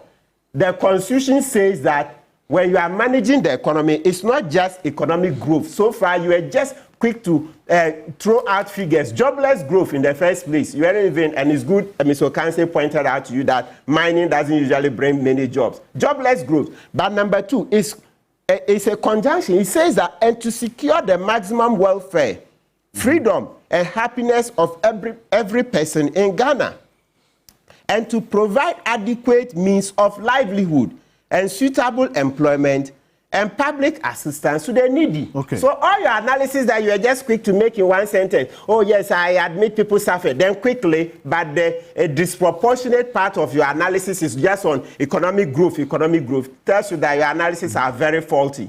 Your analysis don't cut constitutional master, because the Constitution says to manage the economy, please, the citizen must be at the center. And so far, everybody has heard you this morning. You were quick to brush aside the suffering of the citizen. You just give it one statement, but spend a disproportionate amount of your time on economic figures. Jobless growth in the first place. So I hope you learned something from it. Article 36, please take notice.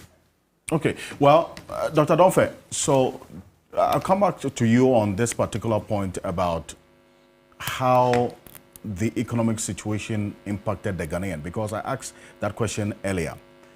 If the economy had grown and was that good, as was referenced by President Akufo-Addo, that would have influenced, for instance, the decision of people at the polls, is it not? Yeah, Alfred, let me, I think I don't even know where to begin and where to end. I'm completely overwhelmed. Unfortunately, people who know me will tell you I respect a lot. I'm very humble. I hardly insult.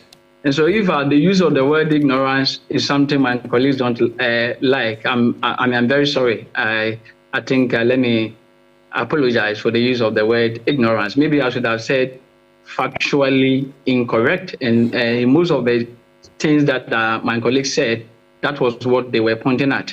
The discussion that we are having is about public sector economics. I like what Martin said, that I should know about the realities. Martin, unfortunately for you, as you rightly put it, I'm a development economist. My research is more into beyond the macroeconomic figures, what next? That is what I do. And so when there is growth, and you see when Alfred pointed out about the sectors that have benefited from the growth, I said that that was a very good comment he made, because most often we tend to look at just the growth and we forget about actually where the growth was happening. If you go to the agricultural sector, the real sector, manufacturing and agricultural sector, over the last few years, these sectors have been performing very well.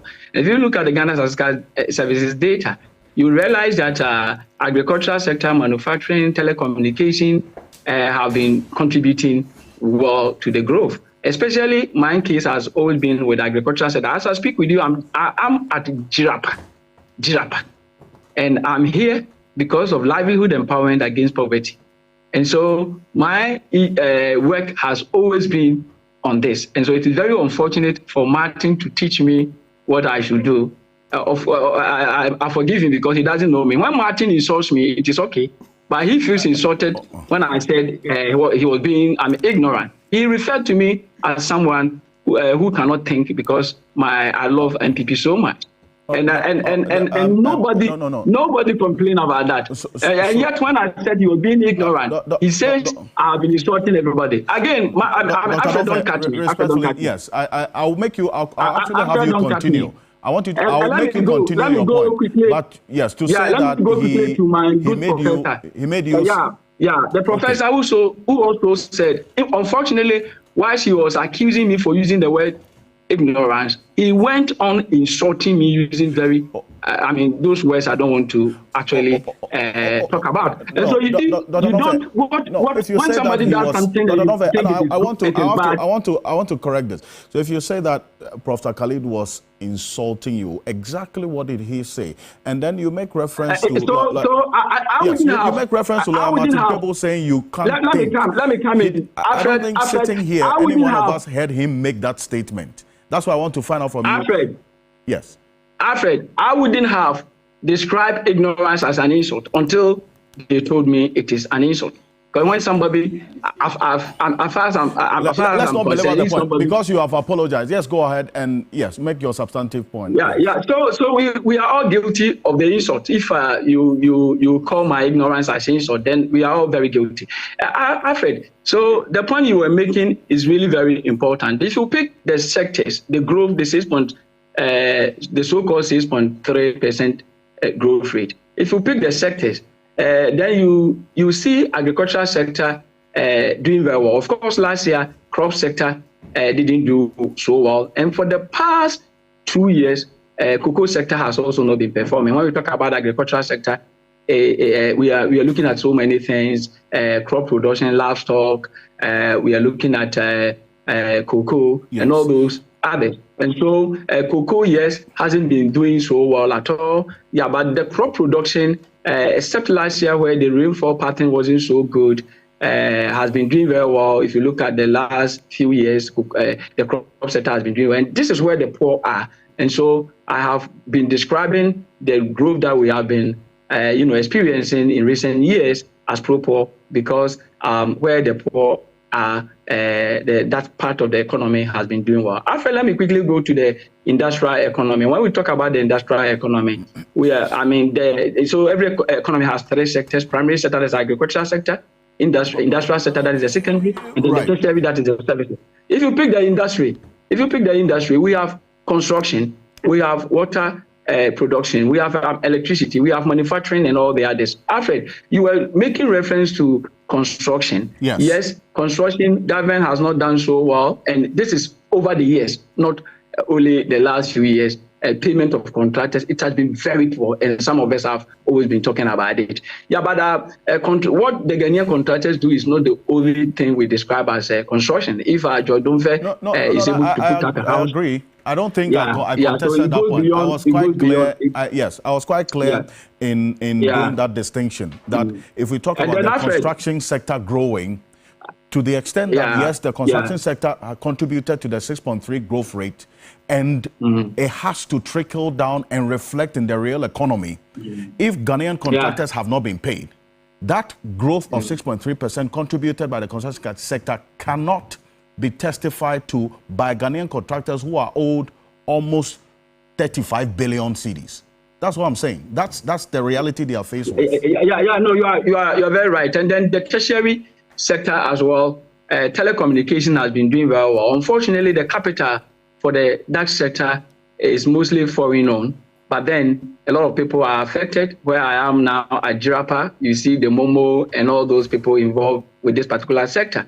And so telecommunication sector, and of course the trading, a lot of Ghanaians are involved with trading, and today I think the highest proportion of Ghanaian labor force are engaged in trading. And so that as well has been going on well, but not as what we want to see, because if you look at these old things that have been happening since 1957 to date, it hasn't gotten us anywhere, and you cannot continue to do the same old things. That doesn't get you anywhere. And this is why I think we need to think outside the box, do something different, especially to make sure we work hard to get our manufacturing sector working. We talked always about CD having problems. CD has problems because we always chase dollars to go out there to buy goods and services to come here and consume. And so if we want to address this issue permanently, then we have to increase local production, agricultural sector and the manufacturing sector. The rest sector, we don't have to play around them at all. So we really must do very well, especially with the manufacturing, so that those things that we use the dollar always to, I mean, we go to China to buy toothpick and all those things to come to this country to clear our teeth. That is not good enough. And this has been hanging around our necks since 1957. And so we haven't done so much as a country. And that is why I wish we would push this political thing aside, and then we all come to the middle and identify our problem so that we can all speak to move the economy where it should be. Unfortunately, the political antagonism, the country is so much polarized. We are so much divided. And so depending on what Kosi sees, he will come and say the Nama will sit somewhere and also have his own story. Yesterday you talked about energy debt issue, and quickly yes, I wanted to come to that. We'll come to that because that's another part of the conversation. So if you can kindly hold, the inconsistencies, the data, everybody is mentioning a different figure. So I always go to Bank of Ghana. I want to advise listeners. Respectfully, the energy sector debt or conversation is the next phase of this conversation we're having. So if you could kindly hold on to that point, because I'll come to you again. This is not your last point you're making. I'll come to you again to talk about the energy sector. But at least you agree to a large extent some of the references that are made, because the concern I have is we continuously taking solace in headline percentage growth rates without drilling down and getting into the details of that growth rate.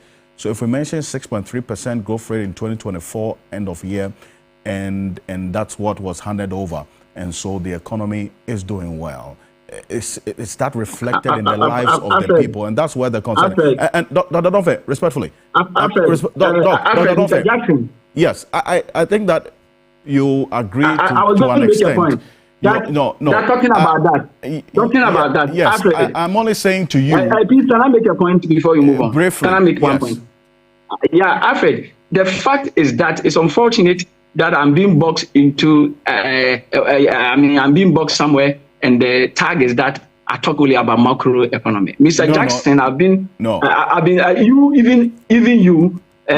I've always been on your program, and I talk about some of these things. Mr. Jackson will bear me out. I've been with him over there, Mr. Sectoral and all the others. We've been having quite a number. And so I'm not an individual. But here, you gave me, because somebody painted a picture that the economy has been run down and that we are in the mess. And I'm trying to say that since 1957, the situation has always been, like this, except that some of the few years, 2015, 2022, we saw the hardship going way overboard. Right. We shouldn't make things appear as if things were so good. That's why I was using those figures.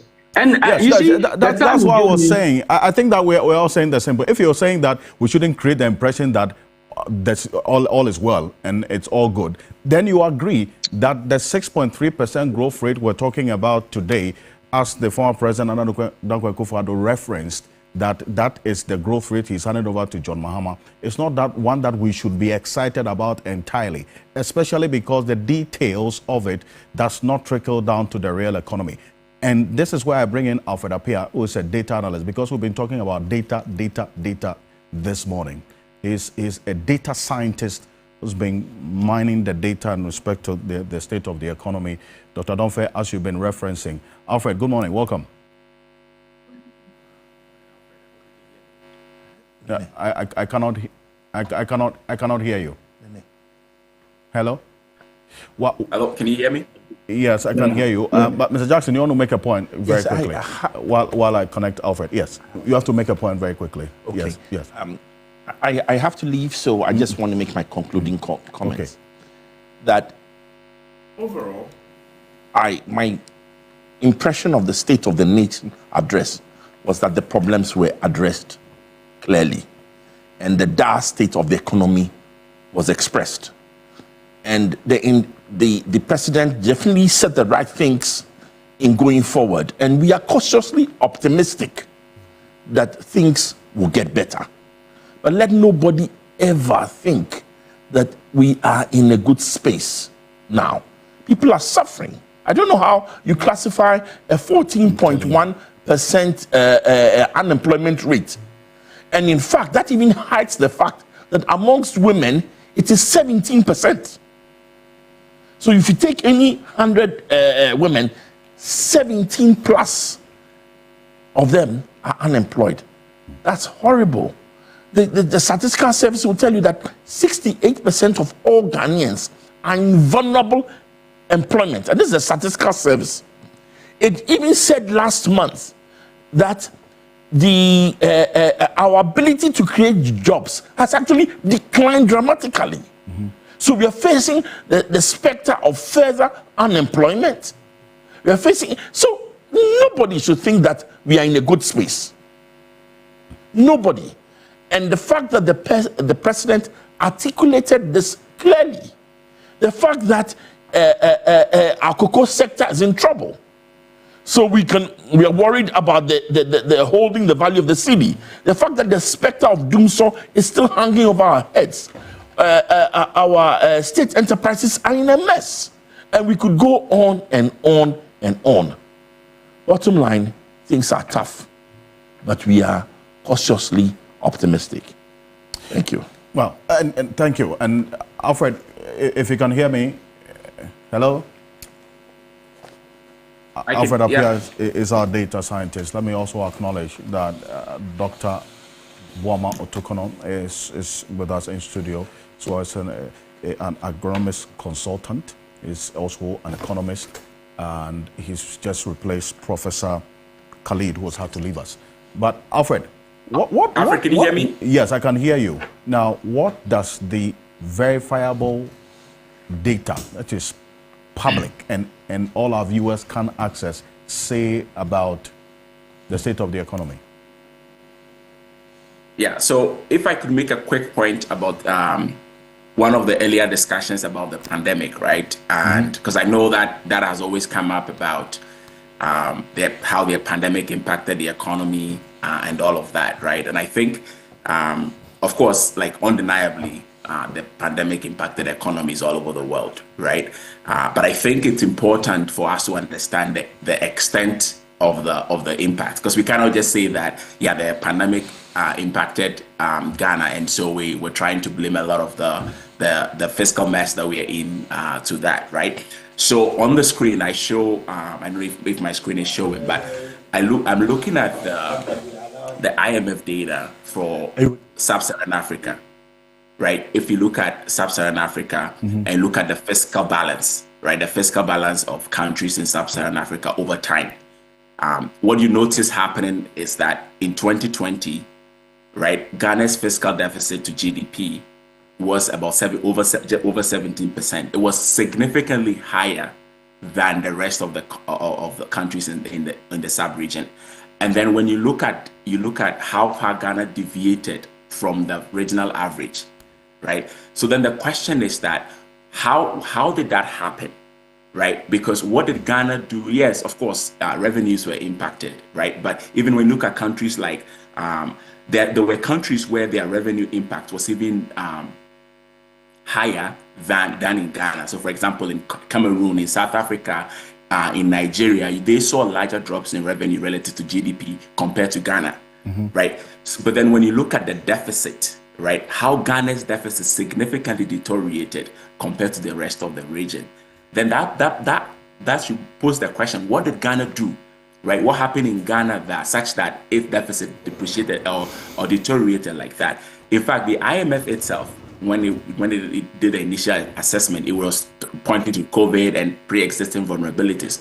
But later, in some of the staff report, the IMF started adding the elections in 2020 as one of the drivers of that significant fiscal deficit that happened in Ghana. So when people start blaming COVID and people start talking about COVID, one of the other things that's also missing from the analysis of COVID is how much we actually generated from the development partners from the Bank of Ghana to be able to deal with COVID. And in spite of that, we still had all these significant deficits, right? So I think these contexts and this piece of information should be part of the analysis when we are looking at the impact of COVID, because I cannot explain how Ghana's deficit deteriorated that much, because you could see on the line that before the pandemic, we're actually very close to the regional average. So how did we deteriorate and how did we get worse in spite of the pandemic, right? So that's the point that we just have to keep in mind.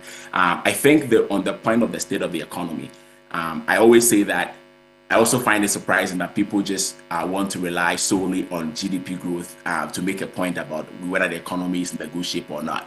As I speak now, actually, we haven't seen data on government's fiscal operations since July of 2024, right? So, we know that a lot of spending happened during in the lead up to the elections.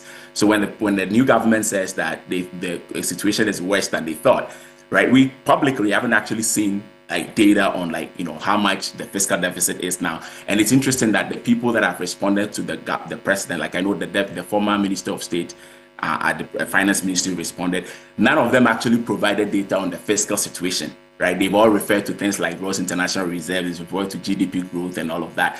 So here on the chart, I wanted to show when it comes to GDP growth, right? When you take the quarterly GDP and you seasonally adjust it, right, and look at how much the GDP has changed compared to the pandemic, you will see that the economy, right, started recovering at least in terms of GDP growth. It started recovering a very long time ago. So as of Q4 2023, as of Q3 2024, the economy overall is growing about 80% above pre-pandemic levels. But you can see that has been happening for a while. Right, so the issue is not so much GDP growth, and I like the point that you made about the drivers of the growth, because that's very important, right, and how that translates into the real sector. Because when you look at it, industry, basically our growth is driven by gold, right? Our growth is predominantly driven by gold production. So when you look at I wanted to show the 6.3, the drivers of the 6.3. So you can see information and communication is a very small subsector of the economy. So usually I want to focus on the big ones, right? So mining is driving growth when that is mostly because of gold. It's not even oil, because oil itself actually declined in output, but gold is a driver. But how much, at least in terms of not the illegal mining, but the legal mining, the one that goes into the books of the government, how many jobs are created by that? You look at sectors like manufacturing, and the doc was talking about manufacturing. So despite the overall 6.3% growth, manufacturing actually grew over the 3 quarters. It grew by 3.2%, so significantly below that average growth, right? If manufacturing is doing well, there's value addition. That impacts employment, impacts a whole bunch of things. You look at sectors like subsectors like fishing, actually they are contracting, right, over the three quarter period.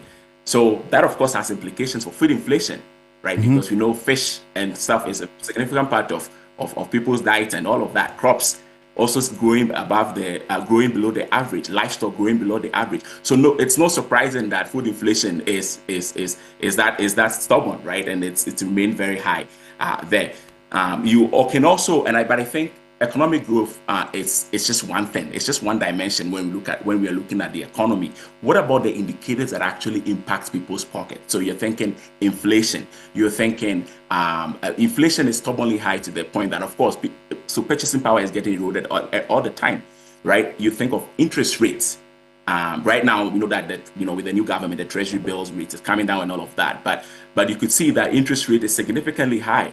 And so, and then the other thing is also even credit to the private sector, right? Because of course that's oxygen for the private sector to grow. But looking at the interest rate that the private sector was facing, and the fact that the government itself was significantly borrowing from the domestic market, of course, because we had done the debt restructuring and shattered the bond market, government was relying on treasury bills. But the government itself is borrowing and it's in need of financing, right? And so, of course, how much that was going to the private sector was limited.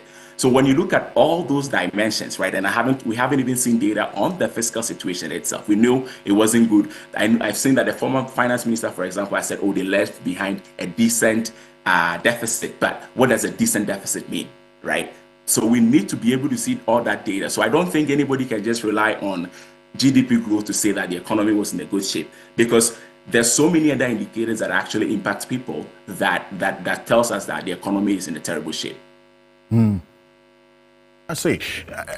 And I'm looking at that particular, the growth drivers, and let's put that on the screen. The last point that you just made about the growth drivers. You see the mining and quarrying sector is the second highest driver of the GDP growth rate in 2024. And you look at the stake that Ghanaians have in the mining and quarrying sector is nothing to really write home about. So we cannot say that even though the mining and quarrying sector is second largest driver of growth, it could trickle down on the real economy. That's number one. If you look at the first point, information and communication, 15.9%. How much stake do we have in the information and communication sector for us to even feel that particular impact of the growth with what we are saying now, Alfred? Yeah, absolutely. So information and communication. So you can look at the growth rate, but then you also need to look at its contribution to GDP, right? Overall, right? I think information and communication is about 3 to 4% contribution to overall GDP, whereas mining, for example, is over 12%, right? So it's information, even if it's growing well, it's a small subsector, right? But manufacturing is also one of the big subsectors, right? And it's only growing at 3.2%. Right, so the growth is not uniform, right, and it's not. I would say it's not really broad based as you would think, and so this is why we really need to be careful in how we talk about the overall growth numbers. But that's why I also wanted to make the point, because even in 2021 we're growing a lot, right, because COVID had happened in 2020, and so you're always comparing a base year to another year, right? So the percentage growth itself can't paint the picture that might be misleading, and so that's why it's important to look at the disaggregation, look at overall, like what are the sectors that would hit certain things like food inflation, that will hit things like employment, right? And how are those sectors doing? And how are those, because when manufacturing is doing well, if we are adding value to our local content, for example, that has implication on how much imports we're going to make, right? So if your manufacturing, which is one of the biggest subsectors, is only growing at a paltry 3.2% relative to an average of 6.3%, then you have a problem, right? And so that's why it's I see. Right. And maybe quickly before we go, because reference was made to the economy as we have it now and what was handed over to the president, John Dramani Mahama. He says the economy was broke on all fronts, or is broken on all fronts. Looking at the data that you have just referenced, which area should be of focus for the next phase of the economic policy and growth development that this administration wants to pursue? Yeah, so I think, to me, the fundamental thing would be the things that impact individuals, right? Things that impact people's well-being. So I think it starts, to me, from the debt management, right? If the government itself, and to an extent, the public expenditure management, right? So the government itself, if the government is going to show restraint with how it's spending, right? And we're all waiting to see what happens with the budget and how much the government is planning to spend and all of that. Right. But I think that sends a signal to the market that, well, the government is going to be fiscally disciplined, right?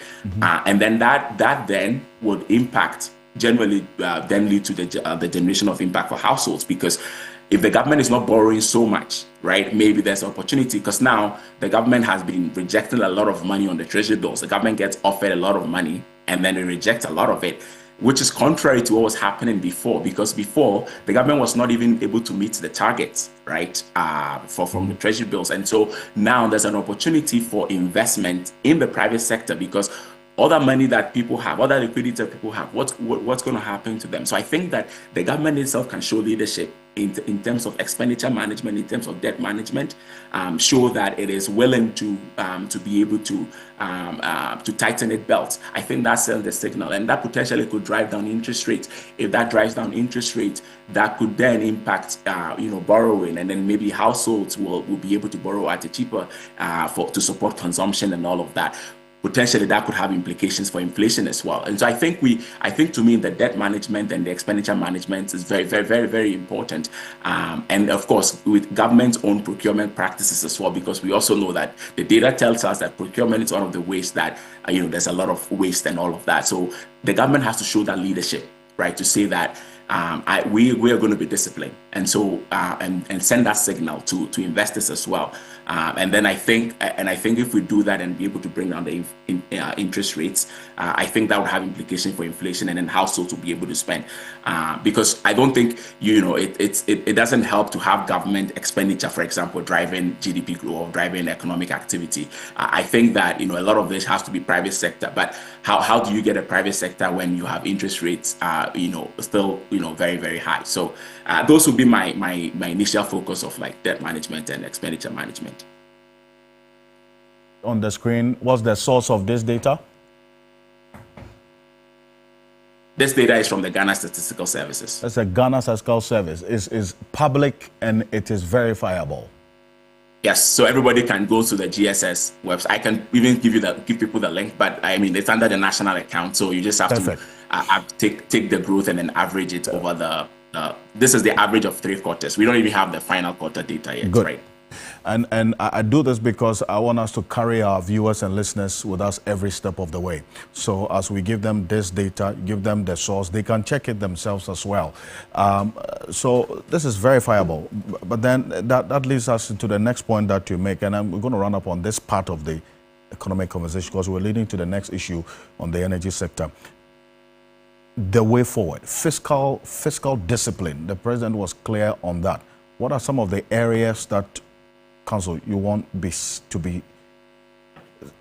to see some level of prudence on the part of this administration? Because Alfred talks about procurement as well, that government expenditure cannot be one of the ways of driving growth. It should end at some point. What do you want to see?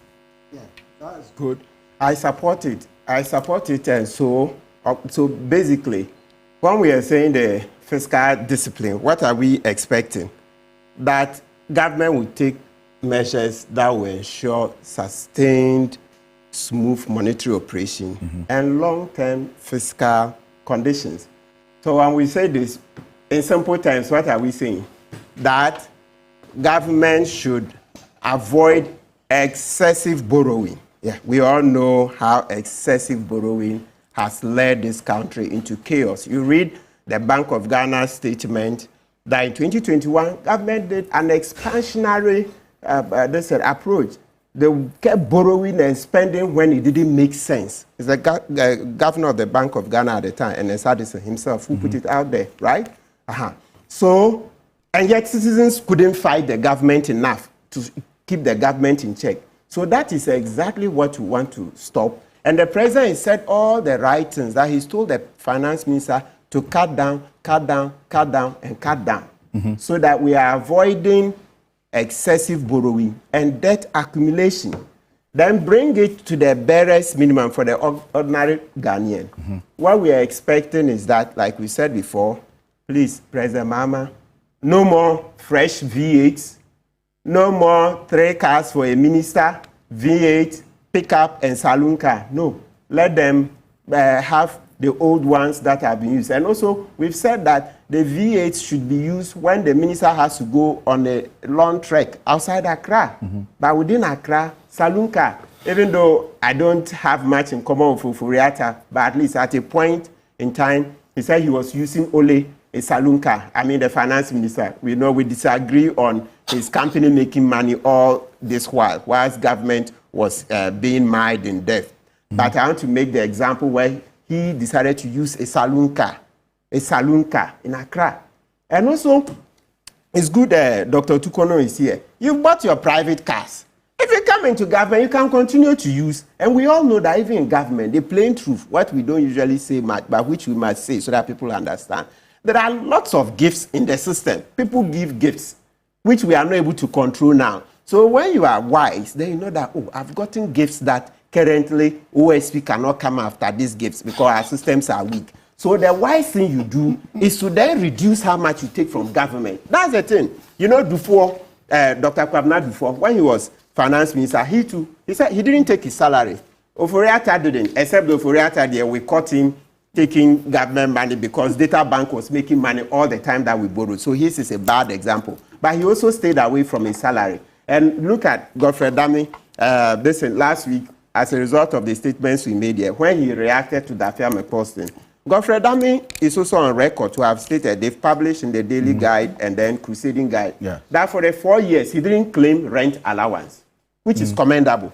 That's what he said. I've seen Daily Guide.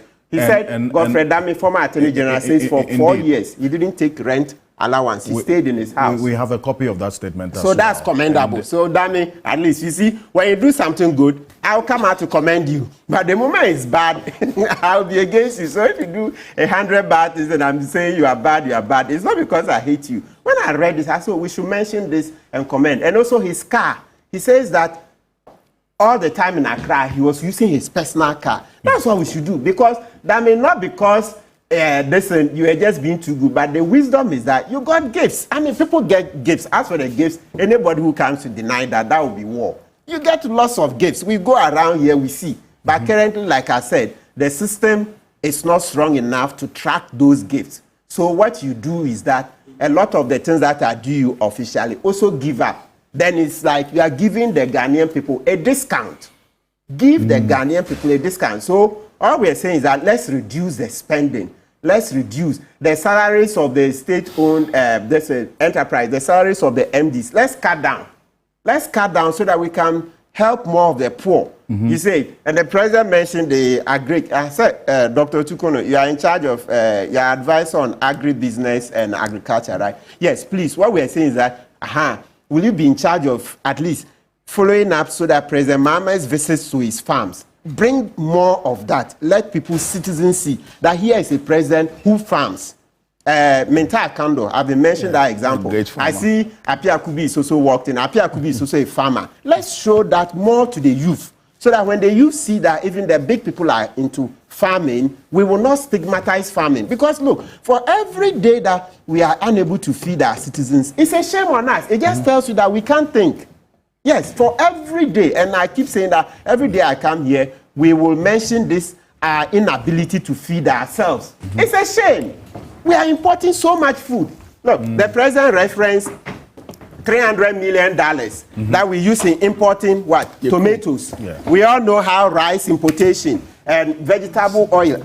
Is this rocket science? No. So look, for this our economy, until we produce enough to feed ourselves, we will continue to look like we are not thinking right. So please, every day, that is part of it. That this topic of food security, making sure that we get food sovereignty, should be at the core of the governance. And that's why the president says, yes, he's rolling out. And I loved it when he repeated that, yes, you'll be bringing out the Nkukwan program to make sure that they will help people to go into poultry, etc. Because by importing, we make other countries stronger.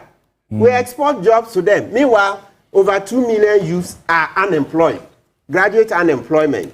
You say, so these are the dire things, because that is what, as I read earlier, Article 36 of our Constitution requires, that citizens getting food to eat, citizens getting a place to lay their head, citizens getting money to buy medication.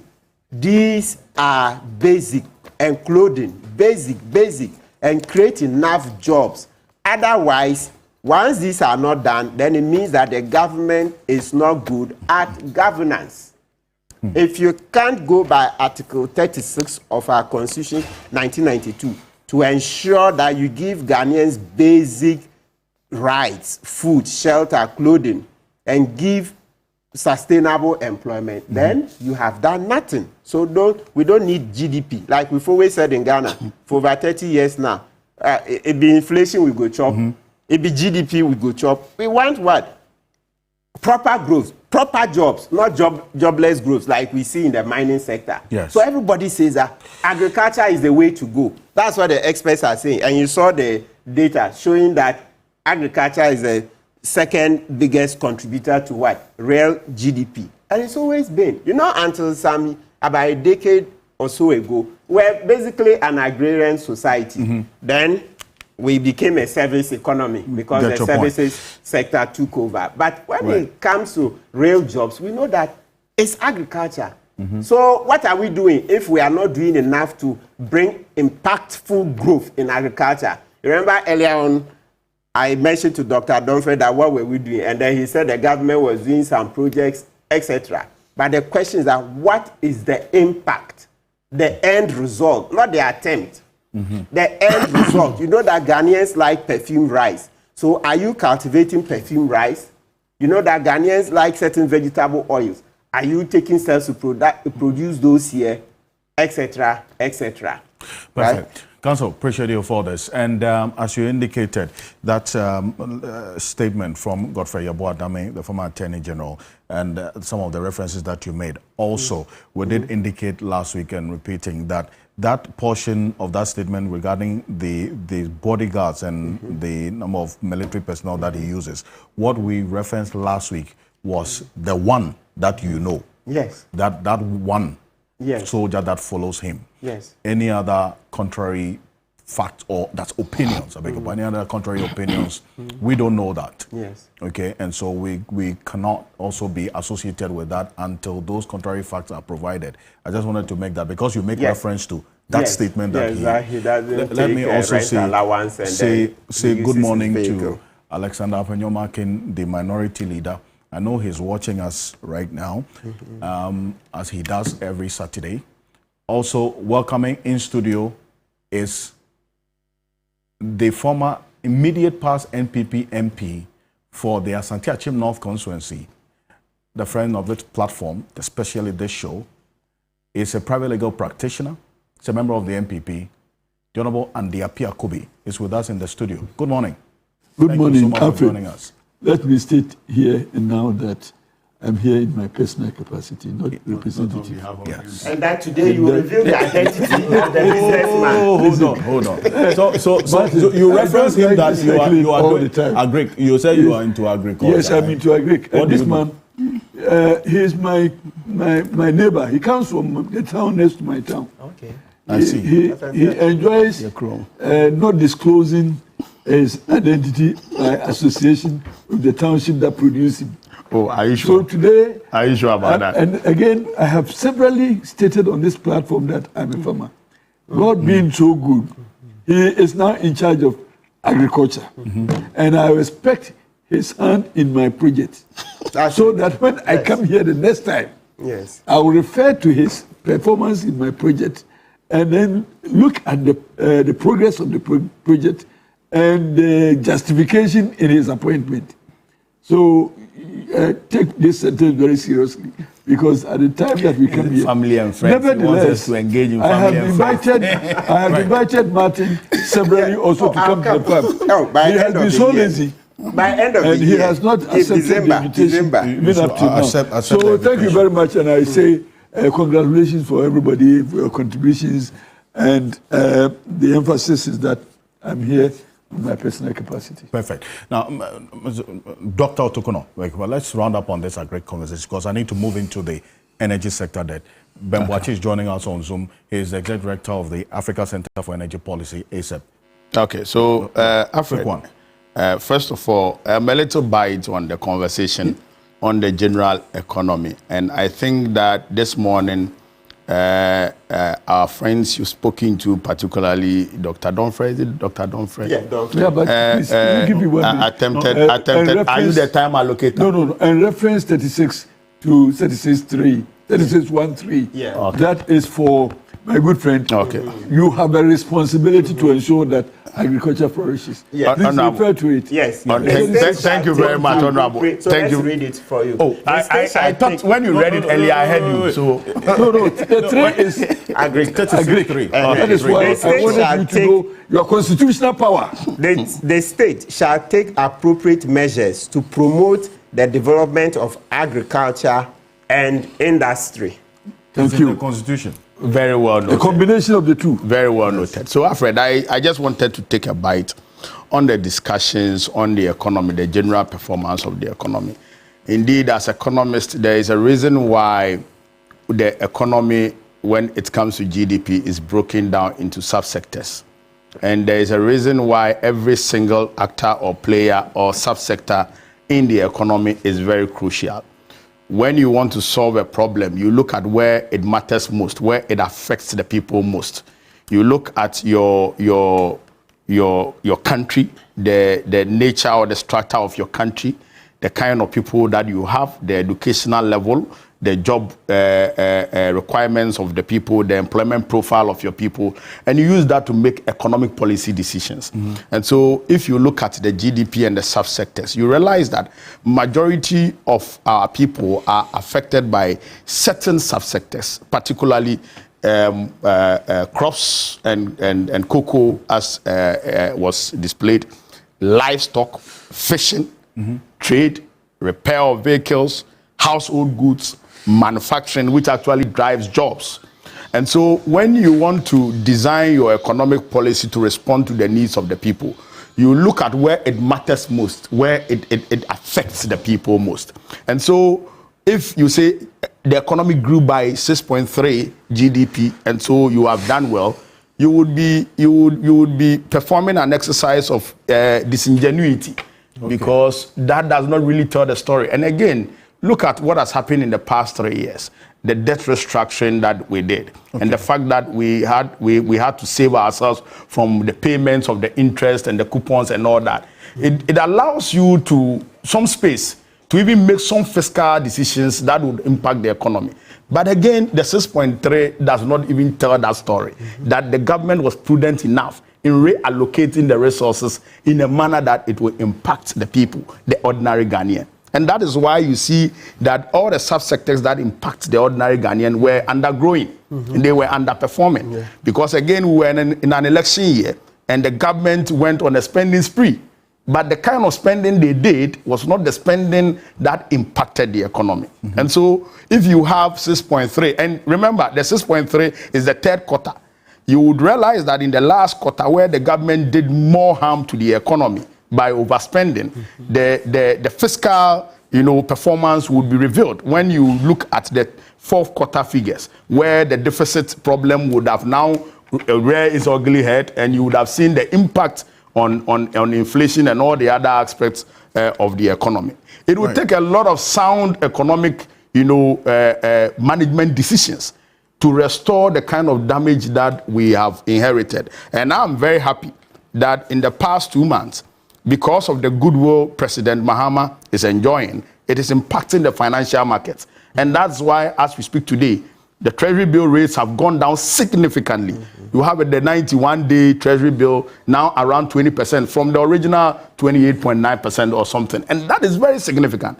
These are things that will drive down the interest rates. And by so doing, you are able to create a business environment that allows businesses to flow.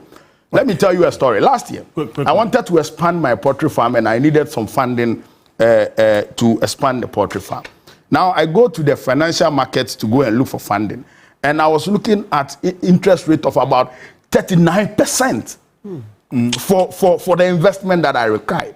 Now, if I'm going to borrow at 39%, looking at all the other business factors, the business environment and the challenges with taxes and all that, how would that business survive? Indeed. And so you are bound to default. And so with this interest rates coming down, and we are all upbeat about the economic policy that the finance minister would put out on the March 11th. But I believe that with the signs that we are seeing now, we are bound to have an economy with low interest rates, which would thereby impact inflation, bringing inflation down. But most importantly, President Mahama has a vision.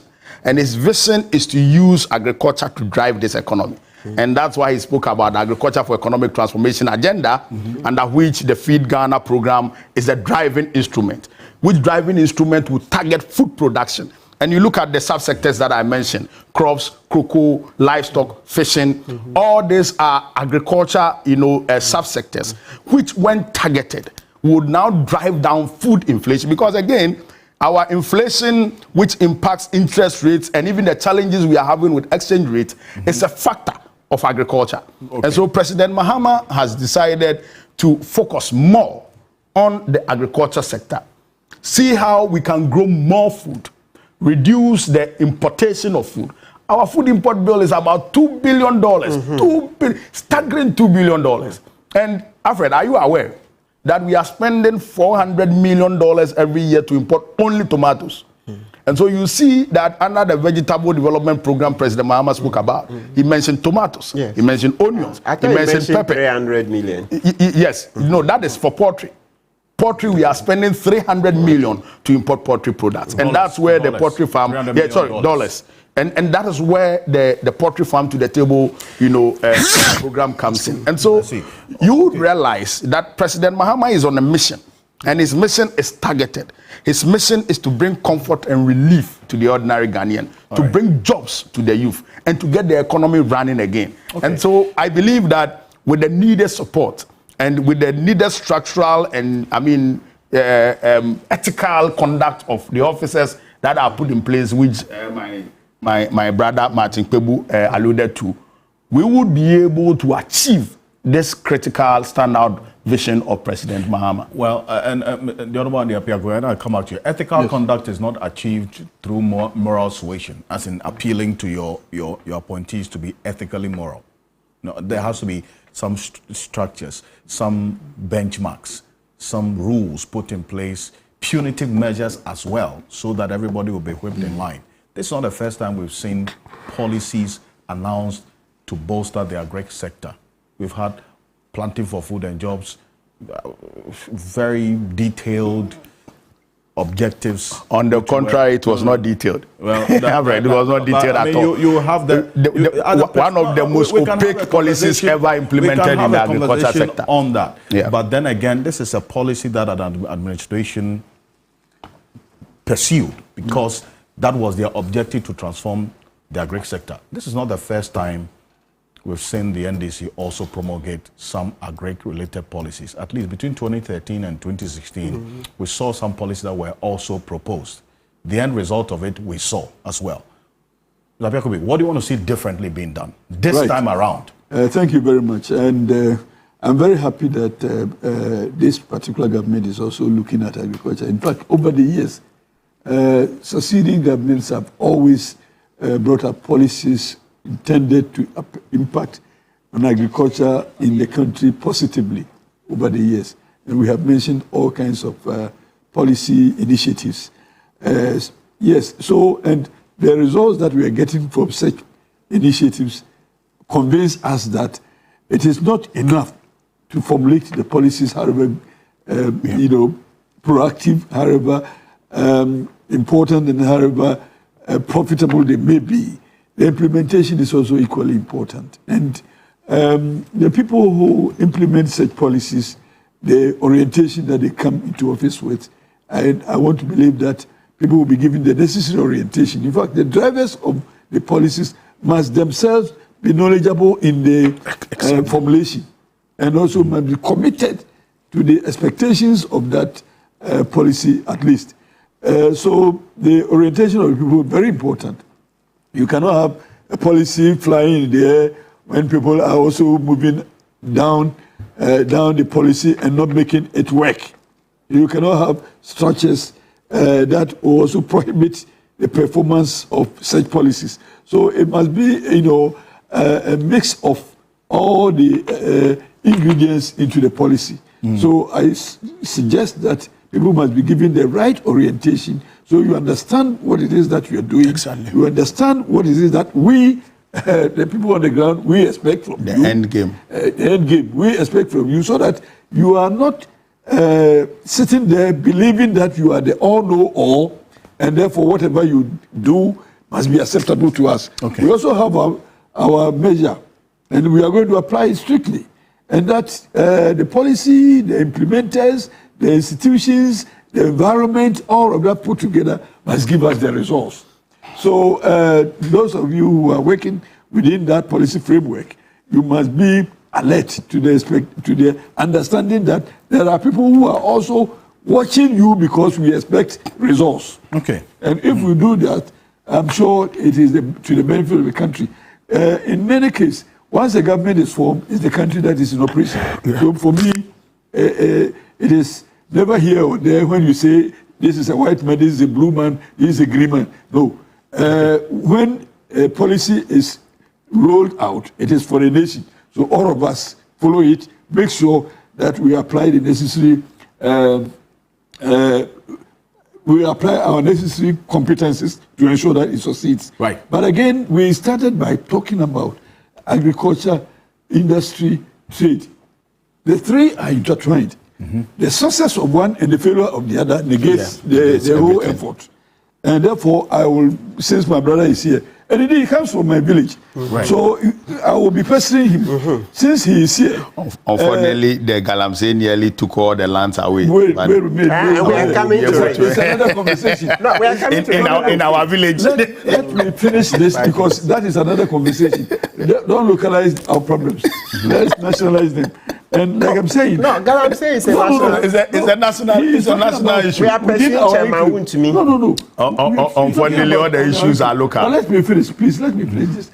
Because I expect my brother to link up with the trade minister, to link up with the industry minister, so that the three of them, the tripartite, can give us some kind of resource and the benefit from agriculture. Because agriculture alone cannot give us what we expect.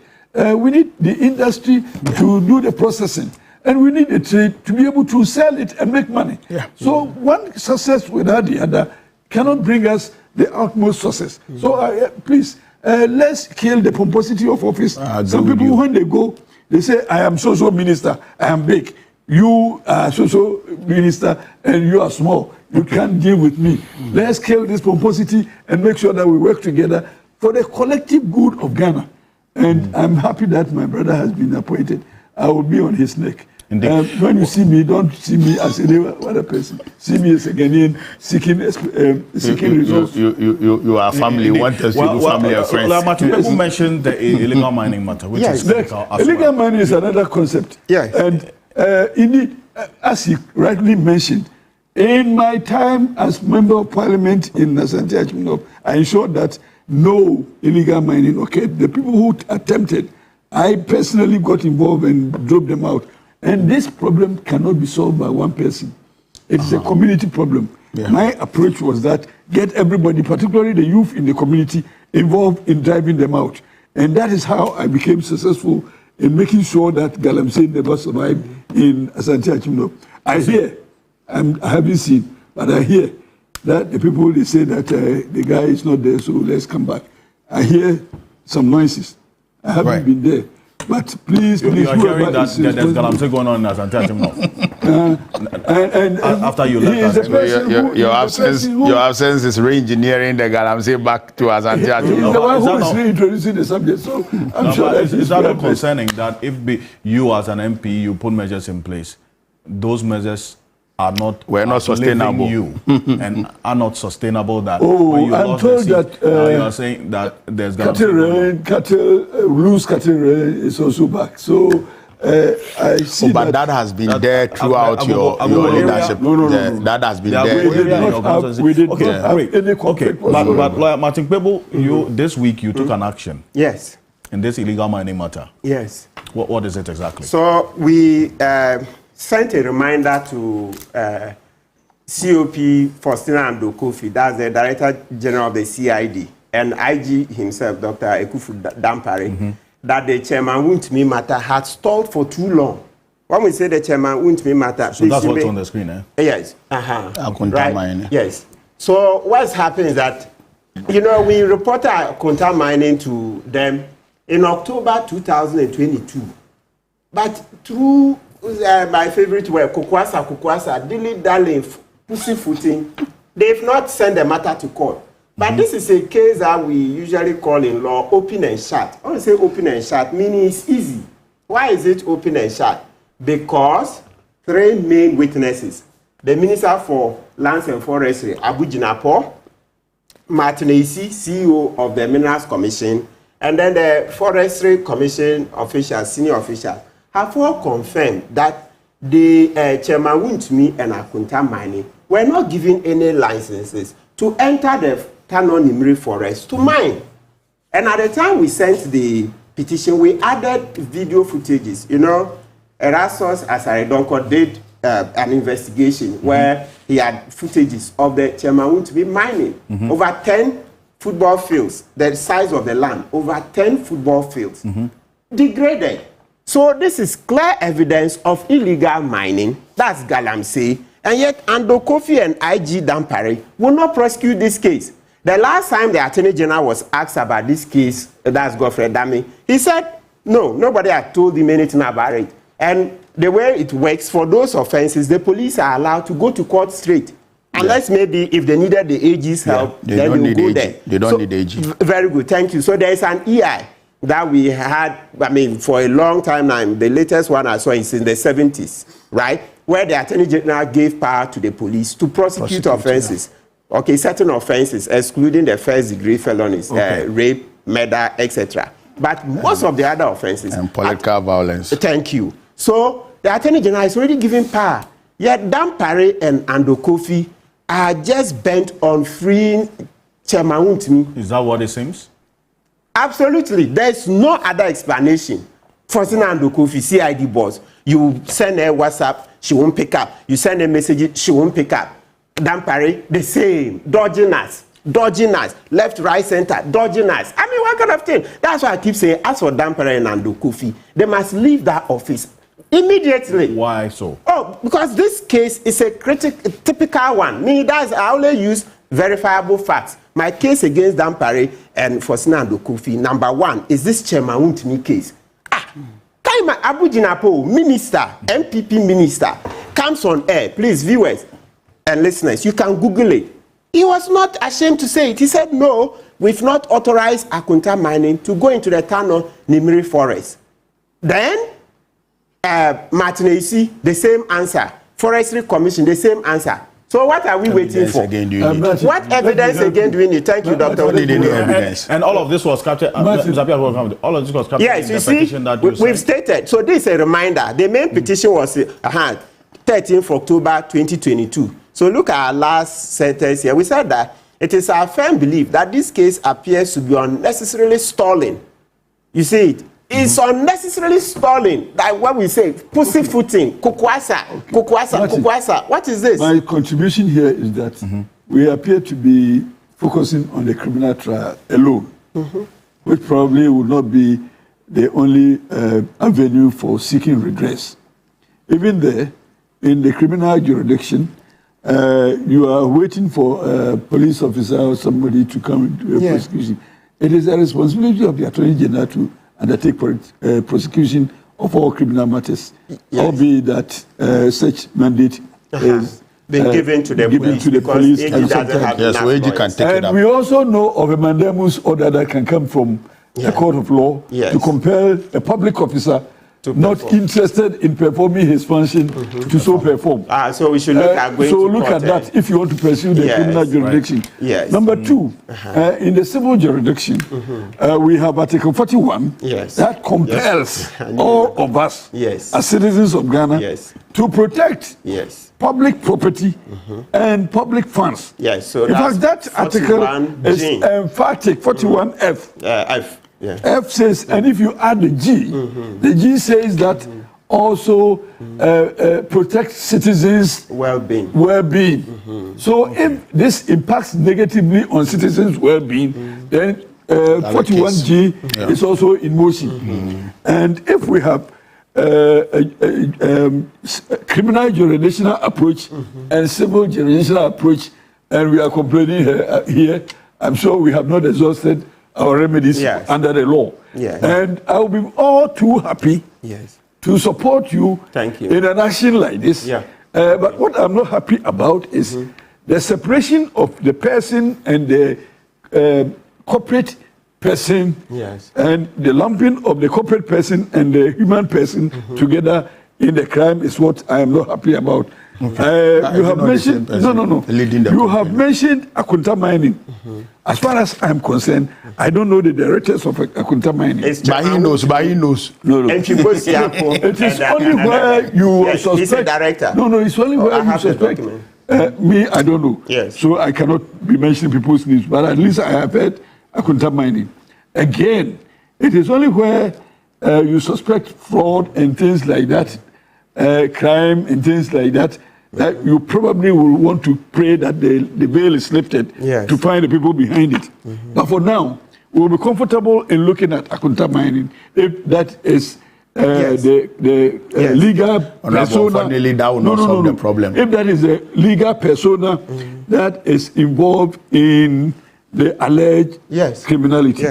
So let's be procedural, even in our pursuit of those who are doing what is wrong and what is doing something against us. Yes. And let us not unnecessarily be mentioning people's names. When it comes to the point of mentioning, probably through the evidence, we will be able to, point fingers. Okay. But for now, we know of a legal persona that is breaching that provision in the law. Right. Let's pursue it. And but the directors also are legal personas. Yes, okay. Yes, but they can't be sued. Not until. Thank you, gentlemen. Not until we exhaust this thing. And again, I have also thrown the gauntlet to you. Yes. That so I'm prepared to support you. Thank you. In doing that. After the program, unless you want to fight. No. I'm not a lone ranger. I remember the petition, 4 of us. And it is not an action against any person. Yes. It is an action so to in that case, you'll be comfortable to join. In that case, if it's a contaminating, you are comfortable to join. But if the individuals come in, then no. Okay. I am saying that per the procedures in the law, we know who is the culprit. Okay. It comes to a time when it is necessary, becomes necessary to remove the bill. To remove the bill. But for now, we know of an entity that is breaching the law. So let's go for it. And I have thrown the gauntlet to him that I'm prepared to even support him. Okay. Well, yes. So then, yes.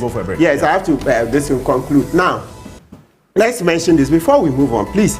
Let's also mention to IG Dampare and Faustina and Dokufi that when we presented the letter, the police refused to acknowledge receipt. So there is this practice. They don't usually like, if you take a letter, they don't like minuting on it. Okay. So you go with your dispatch book, then they acknowledge in your dispatch book. My officer took it. They refused to write in the dispatch book. IG Dampare, that cannot be public service. I see. That a citizen brings a letter to your office, and then your officers have the temerity, being paid with public funds, to say we will not acknowledge. No. IG Dampare, that cannot happen. All right. I have the name of the officer. I don't want to mention on air. We'll send it to you privately. She would have to face a service inquiry. Okay. Because as part of the police, what do you call it? The service instruction and the CI 76. The police must be courteous to citizens. Yeah. They must live within the law. How can we bring a letter to a public office and your officers have the temerity to say they will not write in our dispatch, they will not acknowledge it? So my officer had to struggle to take the policewoman's name. They were even trying to hide the name. Then she said, no, I work with a lawyer. There's no way I'll leave here if you don't give your name. Gentlemen, thank you. We'll have to move on this. No. So let's move on. Thank you very much. Now, I'm going to go for this quick break. When we're back, Wachi is joining us, as well as Dr. George Domfe is still on Zoom on this matter of the energy sector debt. The president spoke about it. And then we'll conclude on with the oral. Stay with us.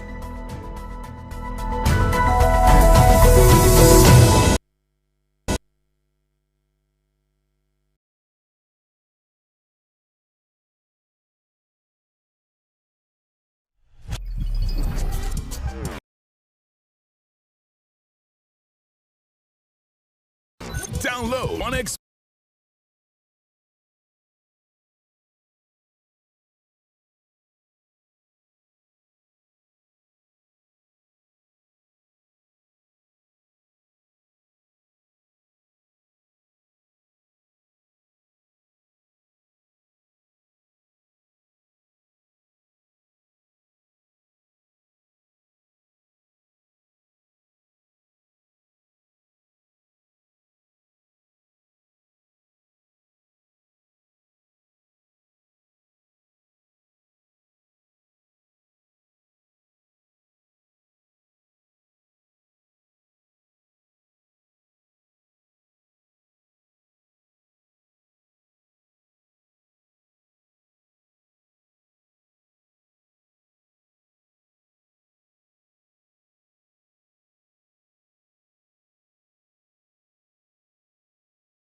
Welcome back to Keep On TV3. We are live on 3FM 92.7, also on TV3 Ghana on Facebook, DSTV channel 279, all across the world on 3news.com.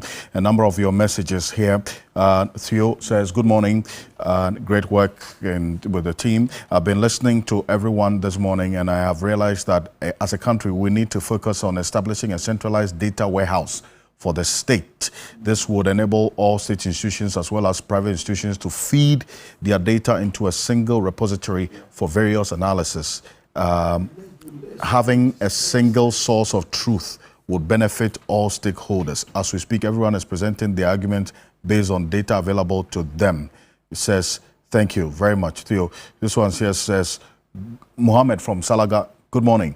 I am completely shocked that you say Dr. Domfe's submission is saying because he was at a multilateral meeting where 37% of the debt was cut, and also that payment has been postponed to 2026. So he is happy the general basic prices of goods and services are beyond the reach of most Ghanaians. This one says from Professor Etia Ejay. He says, good morning, Alfred. Thank you for reminding Dr. Domfe that the ordinary Ghanaian has to also reflect the statistical reflections of the state of the economy. It is all about the people. If the economic statistically looks good, but the real economy of the people looks bad, no forward-looking government should be excited about that, you say. Thank you. Papa Bisu from Accra says that why... Okay. Thank you. This one here says, good morning. You didn't add your name or where you are texting now from, but also a good morning to talk with Dr. Nyaho Tamaklo as well, and I acknowledge the message that you sent about... Good morning. Yes, about, it says that we need to begin to get serious with Ghanaians when it comes to discussing the matters of the economy. We cannot be glorifying mediocrity. A lot is expected, and it has to be fulfilled. Prince Henry from Kufredia says, Dr. Domfe's contributions on the show today, you say, reflects what the position of the MPP has been over the period. Is Dr. Domfe aware of the number of people who have died through the insensitive DDEP by the Nanado Baumia-led government? You say, may their souls rest in perfect peace. Mustafa Lowa Manya also sends us a message.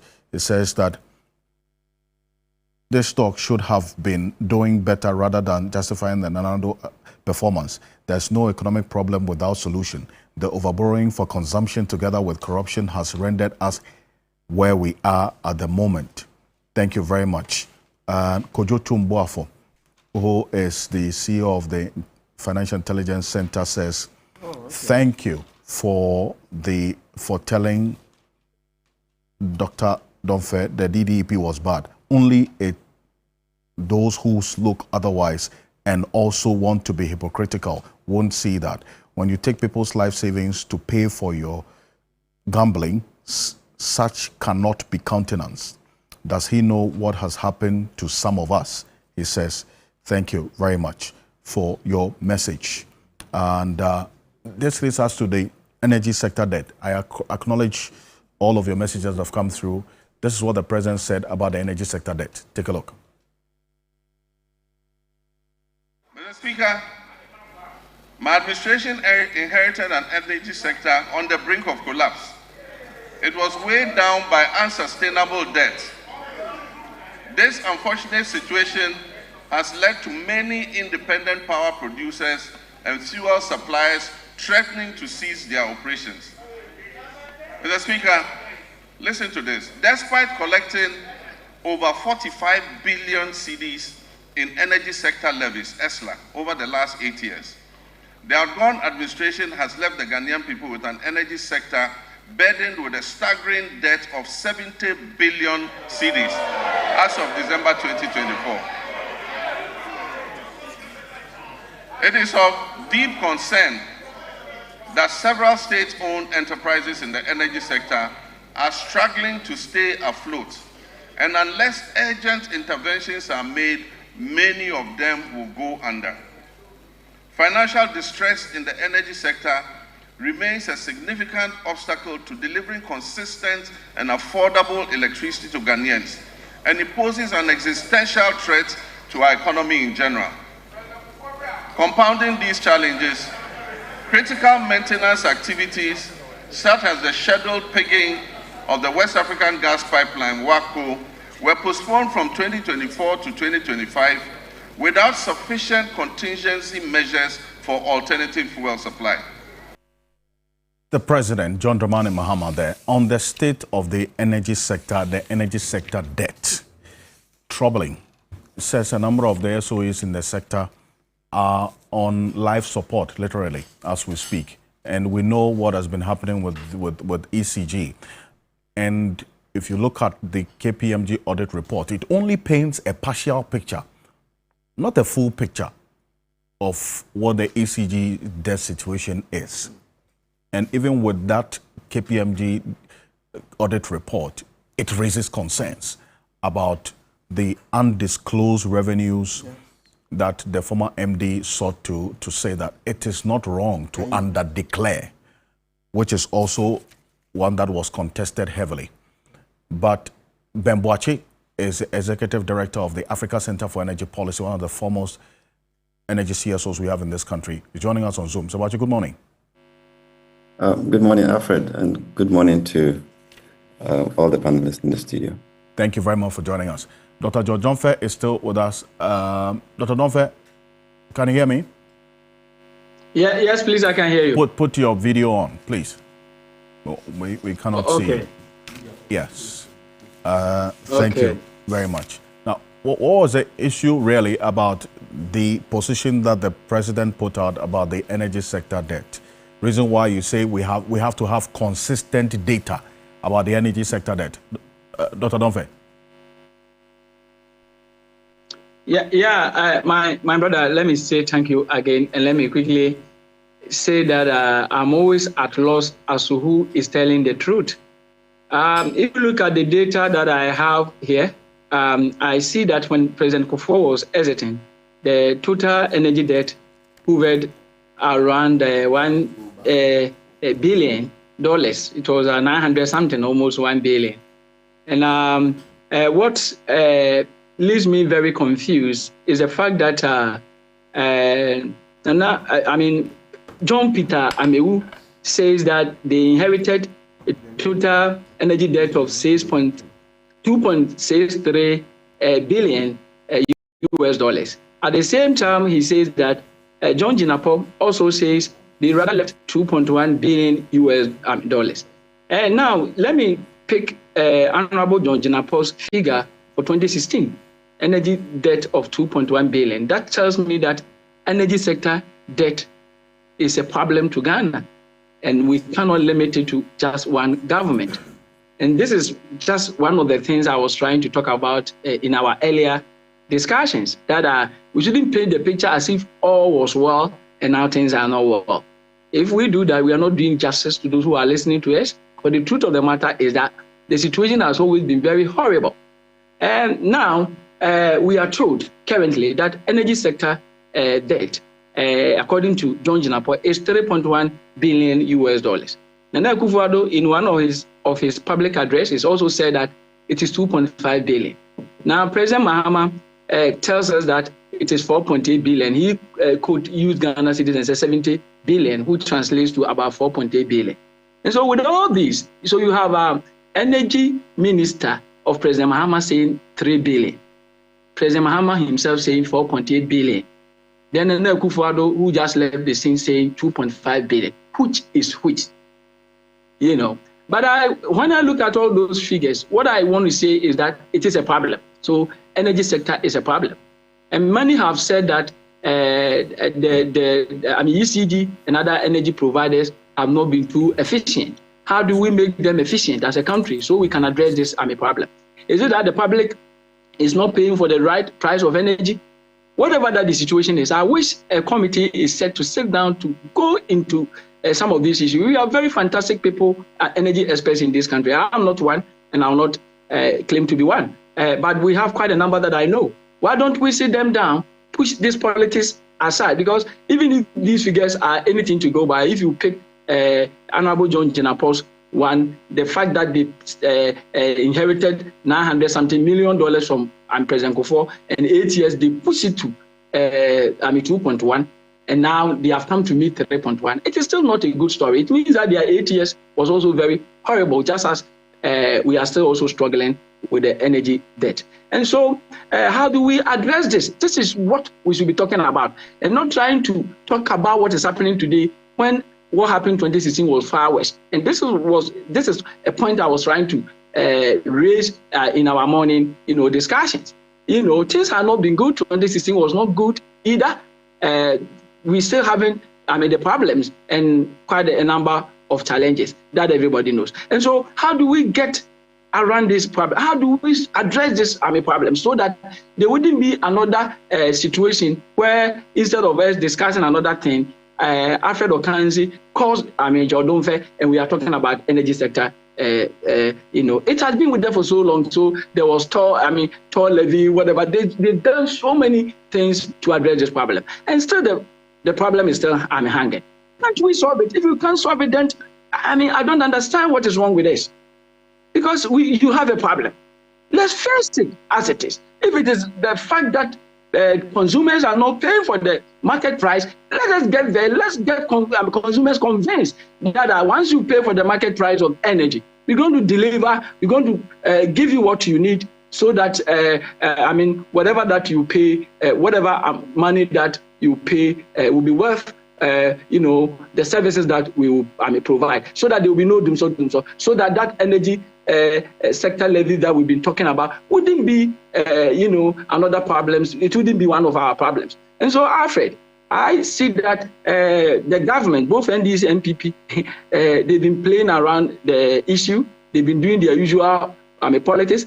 And when you bring out the figures, they want to tag you and describe you as an NPP person. And when you also go on to say somebody is being ignorant for not telling exactly what things are, they say that is an insult. Very unfortunate, my brother. But Dr. Donfe, how about if that's the case, because you talk about what has been done over the period, we need to understand why we are where we are. If we're going to talk about history is essential. If we are going to talk about doing things differently, if we don't understand how we got here, we might be starting on the wrong footing with that. So if it's about where we were and where we are now, how about the monies that accrued into the ESLA? Exactly. Dr. Donfe, what happened to that money that accrued to the ESLA?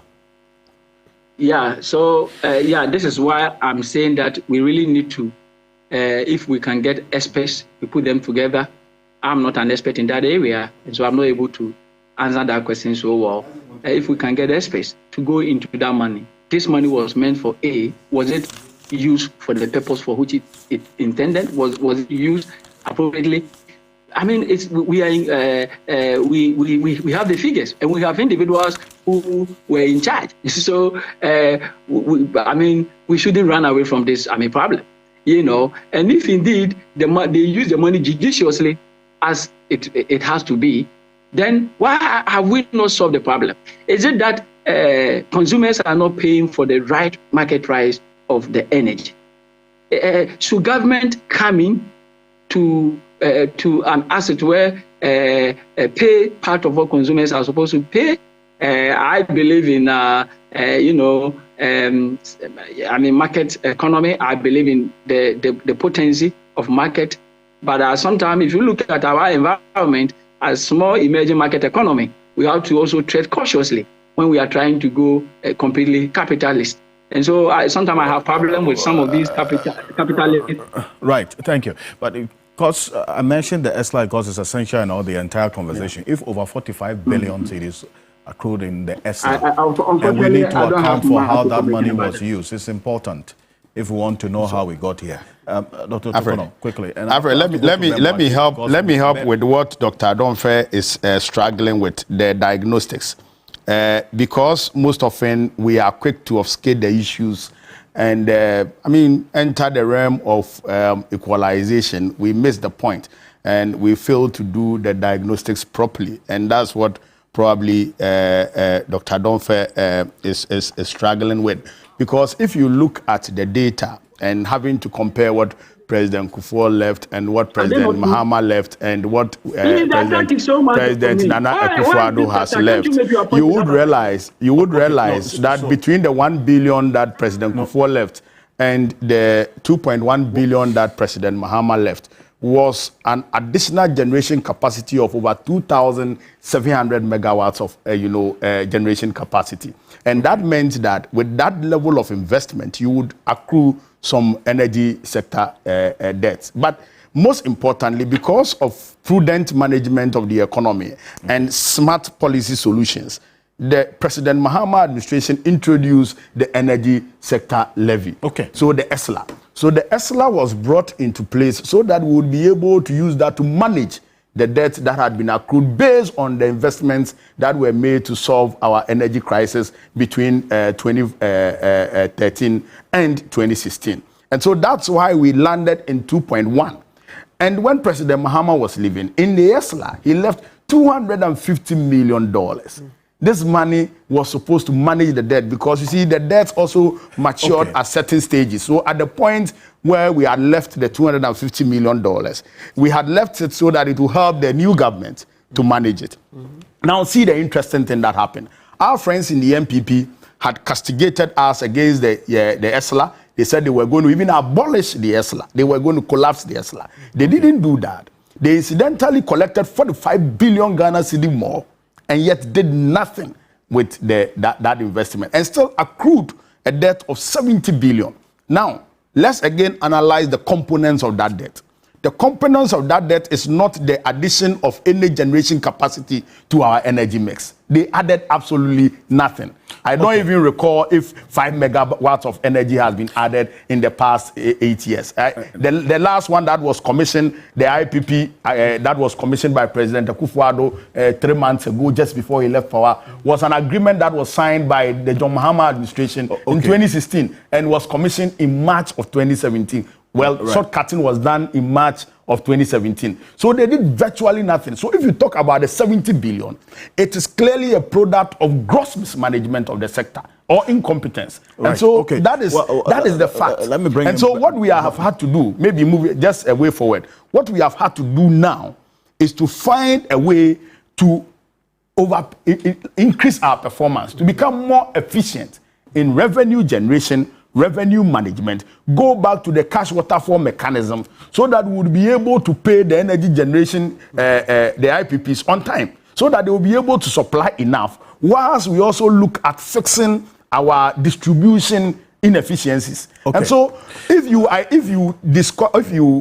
identify the problems in this manner, if you do the diagnostics in this manner, and you know which points to deal with, it makes it easier to deal with it. And perhaps that's what Dr. Donfe should be doing. Because he indicated that he didn't have enough knowledge or data in that particular area when he started talking. He could have pleaded the Fifth Amendment if he doesn't have enough data. But to obscure the issues with equalization he was quite clear. He was quite clear in that. But Bemboache has a detailed analysis because we all reference data, and Dr. Donfe talked about information that had been put out there, which he says appears inconsistent. We'll get into Bemboache right now because, as we do on this program, beyond the data or figures that are put out, we will put out the most verifiable data that you, the viewers as well, can check. But this morning, I am clothed by Kogra Clothing. You can find them on the Spintex Road, opposite that's on this in the same building as the Ghana Made store, and you can call them on this number for some more information and enquiries on this outfit and many others that you've seen me wear here on the Key Point. So you can call them. Alfred, that is Honorable is asking 026. If you are not interested. In who 026 055 8056. That's 026 026 055 8056. That's 026 055 8056. Zabachi? Yeah. What exactly does the picture look like when it comes to energy sector debt? I'll come to you, please. Yeah, thanks. I appreciate the concerns in the studio and the hassle over data. I mean, two things came up in the speech which is becoming contentious as to whether indeed over 45 billion of EXLA has been collected, and then also whether the outstanding debt is actually 70 billion CDs.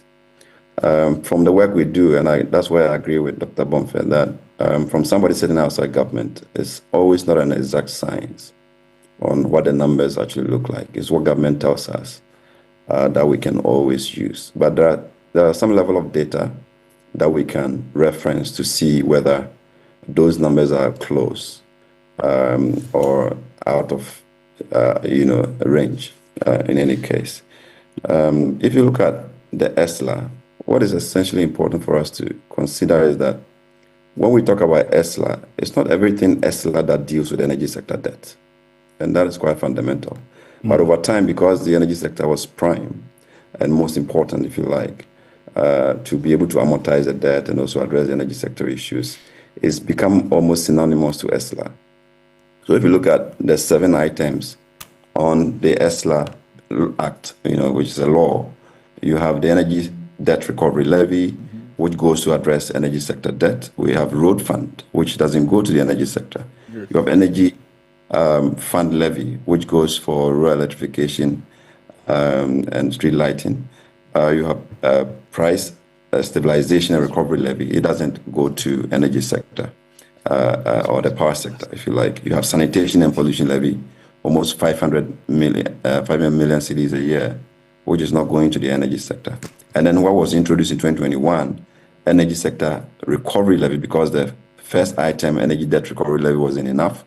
An additional imposition of 20 pesos per liter was imposed on the consumer to be able to address the energy sector issue. So that is how the ESLA look like. If you look at the composite, it's possible we've collected more than 45 billion CDs. But if you isolate those that are supposed to deal with the debt in the energy sector, you are nowhere close to that. You probably will be doing under 20 billion Ghana cedis of collection. But that is not even the point.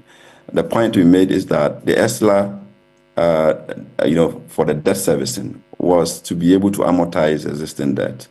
Over time, we failed to deliver that. If you look at the chart to the right, you see from 2017 to 2021, we were not able to deal with it because we converted the ESLA into bonds and essentially started paying coupons with the levy that was being collected.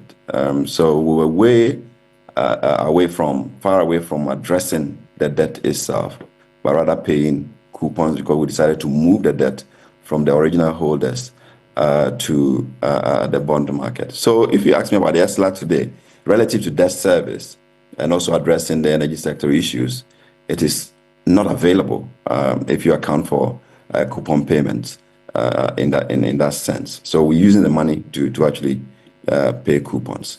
On the question about whether the debt outstanding is 70 billion, it is also a function of how much has been paid cumulatively over time by government, which we don't have that data. But the truth of the matter is that we have accumulated between 2017 and 2024 way more than 70 billion. I mean, government's own data shows that the energy sector recovery program estimated by 2023 under recoveries of about $14.5 billion. So if you do the math in today's currency, given that a lot of the debt is dollar denominated, you are in excess of 200 billion cedis. So how much of that has been paid by the state? If you net that off, it could be 70 billion. And that is where putting out the data for us to know how much has been paid, how much is outstanding, then becomes extremely crucial for us to appreciate the numbers a bit more. So if you look at the letter that I wrote to the president during the transition period, I clearly indicated that they needed to do a reconciliation of the debt. And usually when we are talking about the debt, there are other debts that we don't even account for them. For example, the judgment debts that have resulted from the energy sector and decisions in the energy sector. You don't often find them in the energy sector debt, but there are a lot of them. Over the top, you can thinking about $300 million. So all of that has to be reconciled so that we can deal with the debt much more comprehensively and look at it that way. For us, the bigger problem really, when these numbers are thrown about, is how this debt impacts the people of Ghana, how this energy sector problem impacts the people of Ghana. These under recoveries, or what you call debt, is being funded through the budget. If you look at the projection from 2023 to 2026, for example, we're estimating to spend about 96 billion, right, of taxpayer money to service the under recoveries in the sector. And we don't have a clear plan for it. I mean, government can decide that it doesn't even want anybody to pay electricity bill, but we need to have a very robust source that allows us to do that. Otherwise, we have to recover that revenue from the sector. If you compare this kind of losses or under recoveries that we're going to be generating in the energy sector to the social and economic sectors of our economy, agriculture, fisheries, roads, education, gender, social protection, and health, look at the capex of those sectors, woefully below what we are projecting to spend on the energy sector under recovery. So it's really a big issue for us to address, to make sure that we can channel government resources to development. Because these monies are actually coming from us. As I indicated earlier, if you go to the third slide, the slide that I actually indicated, this is on petrol products. Any petroleum product that you buy, we are levying you to be able to attempt to address the under recoveries, which we are not doing. So the public is actually paying so much, not just on electricity, but also on other areas. Beyond that, either Euro bond or whatever debt government procures. If the IPPs are threatening, then it becomes revenue available for us to use to address the energy sector problem. So it's actually an existential threat to Ghana's sustainability, and we need to address the energy sector issues comprehensively by addressing the data gaps and also addressing the inefficiencies in the sector. Often ECG will come up because they are the big brother of the debt accumulation. But across the institutions, if you look at how they function, all the energy sector institutions function, they are all in one way or the other generating some inefficiency that cumulatively becomes the energy sector debt. So on that, what I think we should do is to make sure that we're able to eliminate these under recoveries to create the fiscal space for development. And also recognizing that generating electricity, transmitting the electricity, and distributing it is business, all right? And therefore, we must treat it as such and not just rack up debts for the average consumer to pay, where in most cases, many find way to steal the power. So the few who are responsible keeps getting the bill. And we keep saying that the tariff is not enough, we need to increase the tariff. But increase the tariff for who? For everybody, or just a few who are responsible? So we need to recalibrate the whole sector. And my thinking was that instead of just quickly appointing people, which is okay to do, the focus should have been a comprehensive audit of what problem we have on our hands. That is actually crystallizing into over 1.5 billion debt every year on our hands so that we can deal with it. There's a lot of inefficiencies that we can get rid of to free the budget from those kind of expenditures. 45 billion that was accrued into the ESLA. Has there, from what you have heard, especially from the former President Nana Dankwa Akufo-Addo's account of the energy sector, has there been accountability for that particular money and how it was used to mitigate the energy sector debt as we have it now? Because the President says a number of these SOEs are on life support. The energy sector debt is mounting. As of end of year 2024, about 70 billion Ghana cedis. Zabachi. Yeah, so I mean, the point is clear that the ESLA cannot address the problem because we are accumulating more debt than we are even getting into the ESLA. And also the debt service on the accumulated debt takes the coupons, if you like, the interest payments, virtually consumes all the ESLA payments. So unless another levy is passed to be able to address the inefficiencies in the sector, we cannot do that. We need to really address the institutional inefficiencies in ECG, in GMPC, in VRA. Ben, flip your video so I can see you. I'm seeing the presentation. Yeah. Great. Right. So I was making a point that we need to address the inefficiencies to at least eliminate the debt accumulation. Once you're able to eliminate the debt accumulation, then you can comprehensively tackle, the outstanding debt, and get rid of it. And that way, you can then build the public more to be able to address the existing debt. But beyond that, then the way we are going, we'll keep racking up debt. But that is also not to say that there are no efforts to address it. Recently a committee has been set up to look at private sector models to actually reduce the inefficiencies, particularly relative to ECG and NETCO, which is ongoing. Consultations are being made. Citizens are proposing options to make sure that those inefficiencies will be eliminated from that end. But as I indicated, it is wider and broader than just the distribution companies. And so a comprehensive audit becomes important for us to deal with this problem, because there's a limit to what ECG and NETCO can do or can take when we comprehensively look at the energy sector problems. Stay with me, Ben, and I'll take your final thoughts. It's a comprehensive audit is what it's recommending. Apiakobi, let's a quick one on this, please. Thank you very much. Come back to the dynamics. I will want us to, first and foremost, maybe create a national platform for discussion in energy, because it has been a perennial problem over years. And we cannot start from the middle in trying to solve the problem. We need to understand how we started creating the problems and where we have gotten to. And in the discourse, we need to be referring to facts and figures.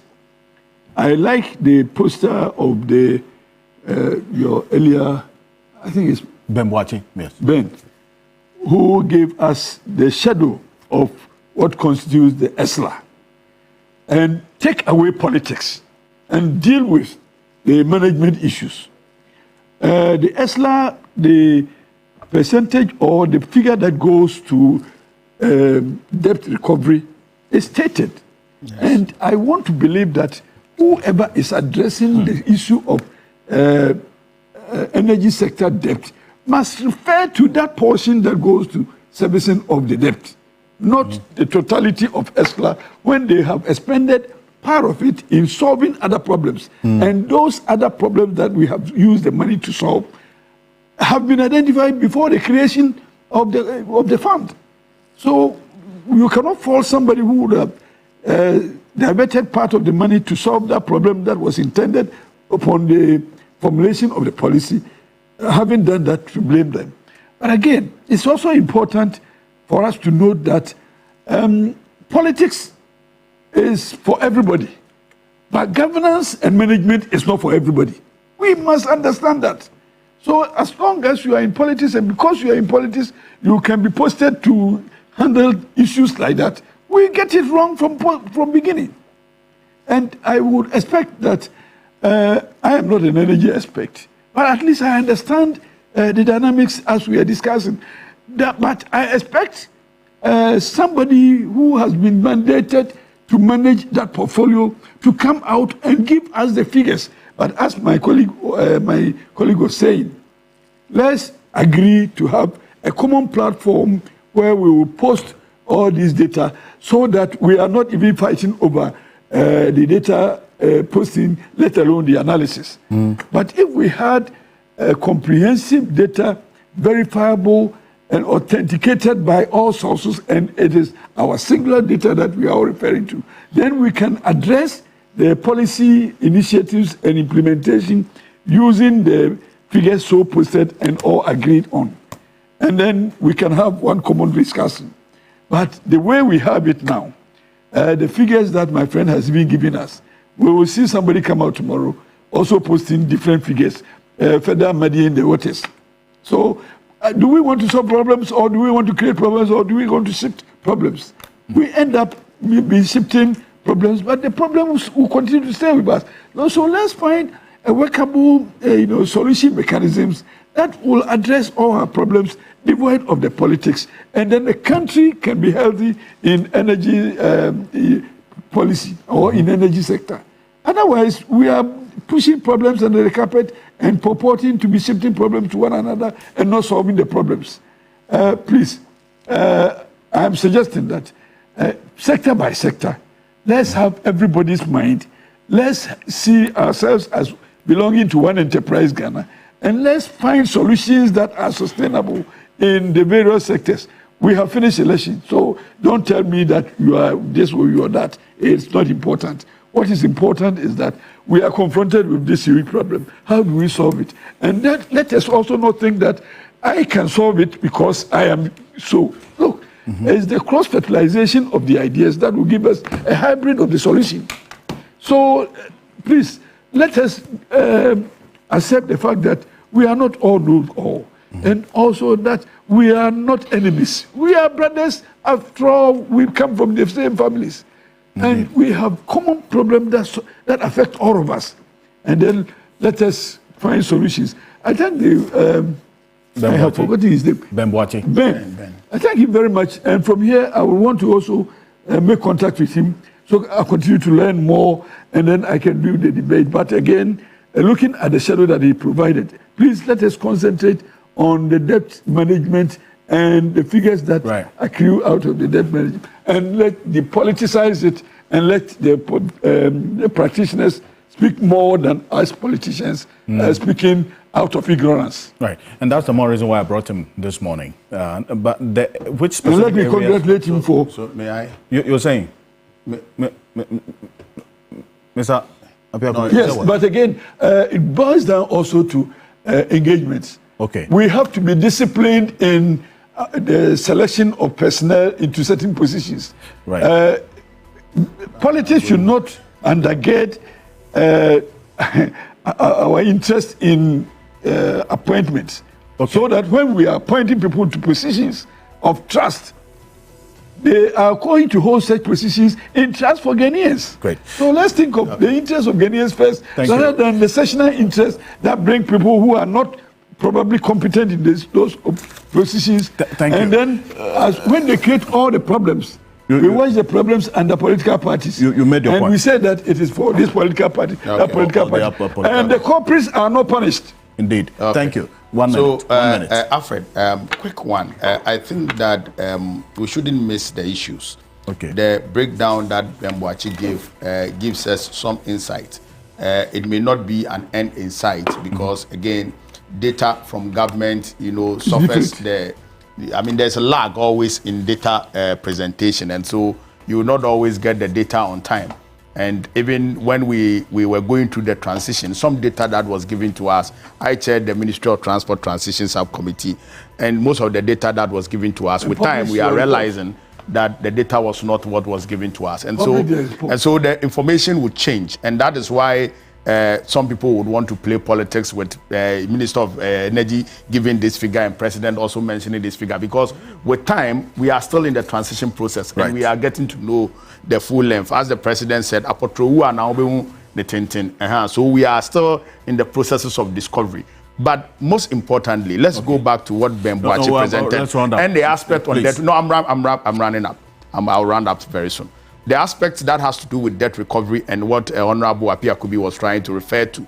Indeed, there is an aspect of the SLR that goes into debt recovery. But the bigger question, the $1 million question, is that money, did it go into debt recovery? It didn't go into debt recovery. And that's where the problem is. Where did it go? Most of those monies were diverted into other areas. There is some part that goes into education and all that. And so that is the only reason why we would still have the debt. Okay. Otherwise, if those monies are being used to pay the debt, you wouldn't have the debt still outstanding. And so it's very important that we look at it in this perspective. Thank you very much. Dr.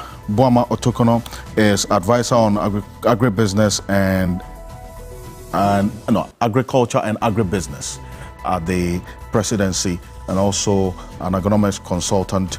Andy Apia Kubi is a private legal practitioner. I'm not only an agronomist consultant, I'm a financial economist. Financial economist.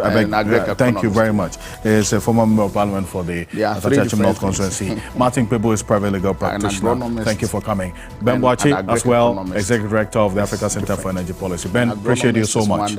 And Dr. George Domfe, a lecturer at the University of Ghana. Thank you. He's an economist as well. Thank you very much for joining us. And I was clothed this morning by Cobra Clothing. You can call them on 0244 238 341, 0244 238 341. On behalf of the rest of the team, thank you for staying with us. Have a great weekend. I am Alfred Ocansey. Good morning.